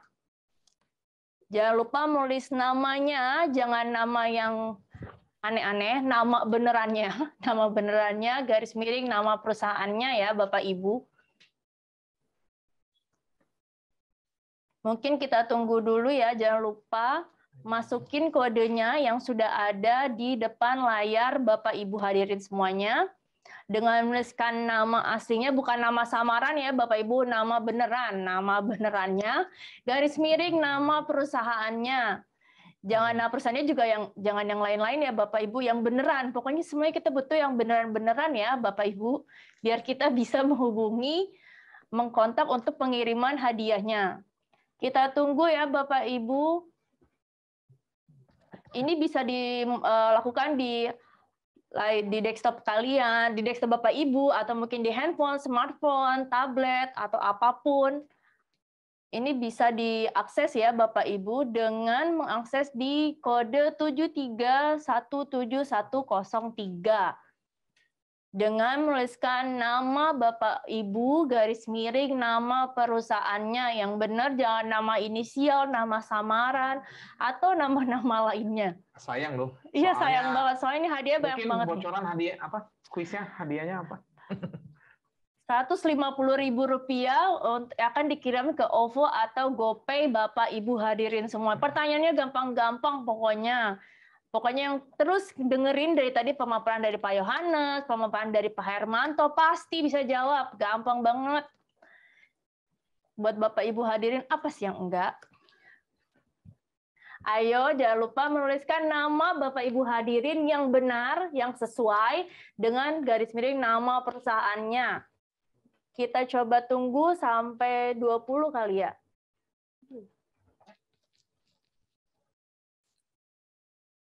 Ya, jangan lupa untuk menuliskan nama garis miring perusahaannya. Menuliskan nama Bapak Ibu yang sesuai, jangan inisial, jangan nama samaran, ataupun lainnya. Dengan kode 737103 bisa diakses di smartphone, di laptop, dan lain sebagainya oleh Bapak Ibu hadirin. Kurasa ini udah 20 ya? Apa kita mulai aja tim panitia? Oh, nunggu lagi. Oke, kita masih kasih waktu nih Bapak Ibu yang belum sempat masukin kodenya, mungkin bisa coba akses baik itu dari laptop Bapak Ibu atau smartphone-nya dengan memasuki kode 737103 menggunakan nama inisial Bapak Ibu yang benar, yang sesuai, dan garis miring nama perusahaannya, sehingga kami bisa mengirimkan hadiahnya sesuai dari yang tercantum di nama di quizisnya. Oke, Bapak Ibu, kita masih berikan waktu kembali. Jangan lupa untuk dapat menulis nama yang sesuai Bapak Ibu hadirin, garis miring nama perusahaannya, dengan kode 737103 yang dapat diakses melalui laptop Anda atau smartphone Anda, Bapak Ibu hadirin semuanya. Ayo, udah 25, masih kita kasih waktu lagi nih Bapak Ibu. Jangan lupa bisa join di myquiz.com atau enter join code 737103 dengan menuliskan nama Bapak Ibu hadirin dan nama perusahaan Bapak Ibu hadirin. Oke, kita rasa cukup. Kita bisa mulai start ya. 3, 2, 1.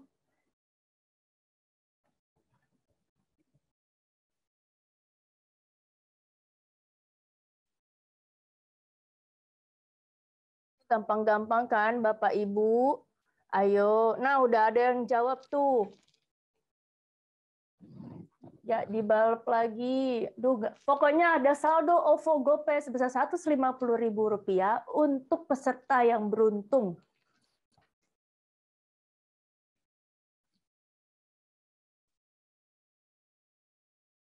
Gampang-gampang kan, Bapak Ibu, kita mah ngasihnya nggak susah-susah, Pak.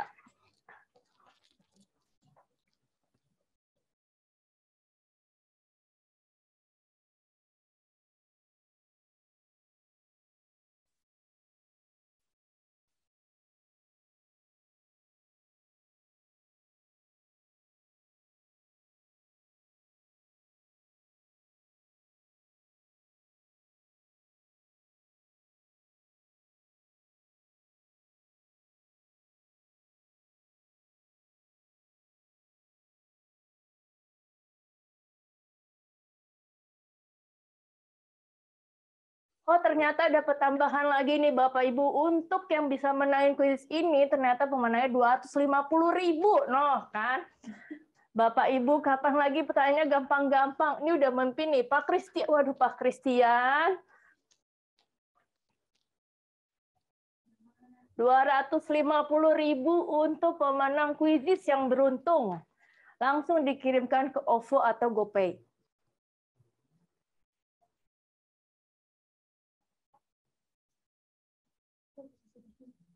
Oke, kita sudahi. Kita bisa lihat nih pemenangnya nih.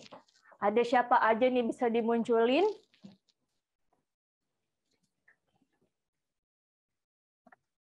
Nah, ini adalah 3 pemenangnya. Nantinya akan kami hubungi oleh tim panitia kami untuk pengiriman hadiahnya. Selamat Bapak Ibu hadirin memenangkan saldo OVO atau GoPay sebesar Rp250.000 yang akan kami hubungi nanti oleh tim panitia kami. Selamat Bapak Ibu hadirin. Oke, kita masuk ke sesi selanjutnya, yaitu sesi door prize. Mungkin kita bisa munculin tim panitia untuk pengundian door prize-nya. Bagi Bapak Ibu hadirin yang sudah mengisi kuesioner di kolom chat, nantinya nama Bapak Ibu akan kita undi door prize-nya.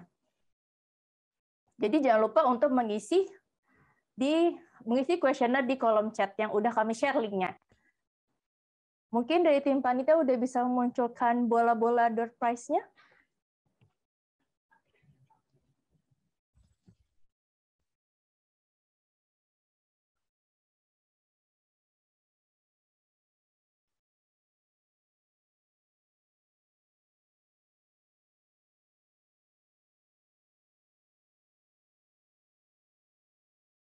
Oke, mungkin dari panitia mungkin bisa kita undi, mungkin bisa ditampilkan bola-bola gemesnya ini, biar para Bapak Ibu hari bisa melihat nih siapa nih kira-kira nih nama yang kedapet nih, kecapit oleh bola-bola warna-warni gemes ini. Mungkin dari tim panitia apakah sudah bisa? Wah, kalau udah ada nih capit-capitan lucu-lucu gemes-gemes gini ya. Mungkin kita hitung aja kalian nih siapa nih kira-kira dapat ya. Nanti aku hitungnya mundur ya, 3, 2, 1, habis itu nanti dicapit ya tim panitia. Oke, aku hitung ya. 3, ini untuk pemenang yang akan mendapatkan headset Bluetooth Sony ya. Oke, 3, 2, 1, capit.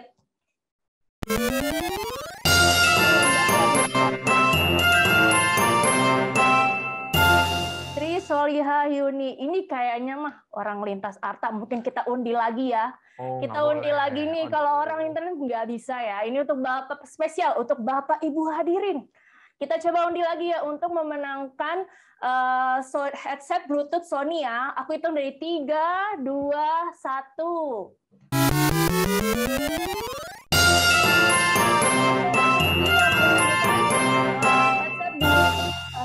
Sony, nanti dari tim panitia akan menghubungi ya Pak untuk pengiriman hadiahnya.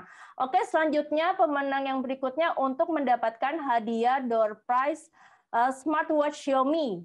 Saya hitung kembali ya. 3, 2, 1.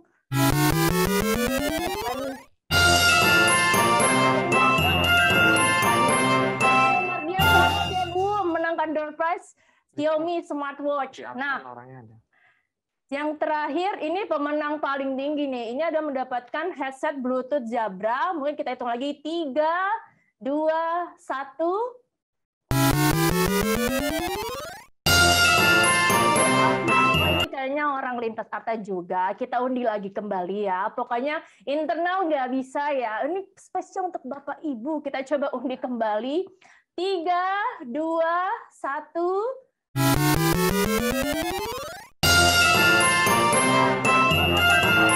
Kevin Hadinata memenangkan door prize headset Bluetooth Jabra. Selamat kepada para pemenang door prize kita. Nantinya kita akan hubungi untuk pengiriman hadiahnya.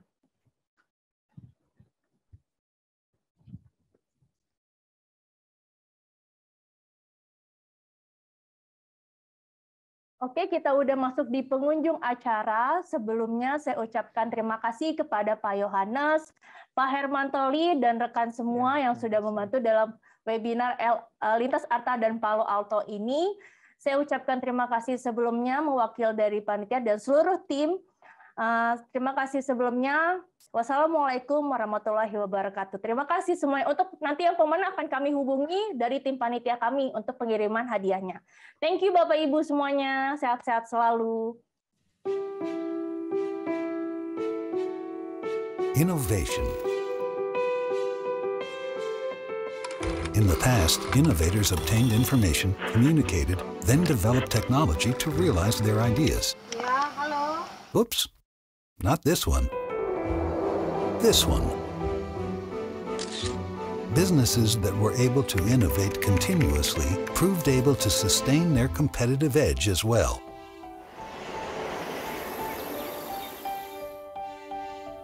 Access to technology was key. Whether they were on a remote island or in a modern city, anywhere and anytime, if technology was readily available, they were upholding their superiority.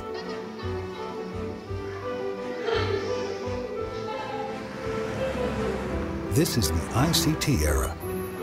Innovation is not limited to acceleration or expansion. ICT innovation renews old business services that have become obsolete, reaching different sets of stakeholders, and ultimately creating new businesses.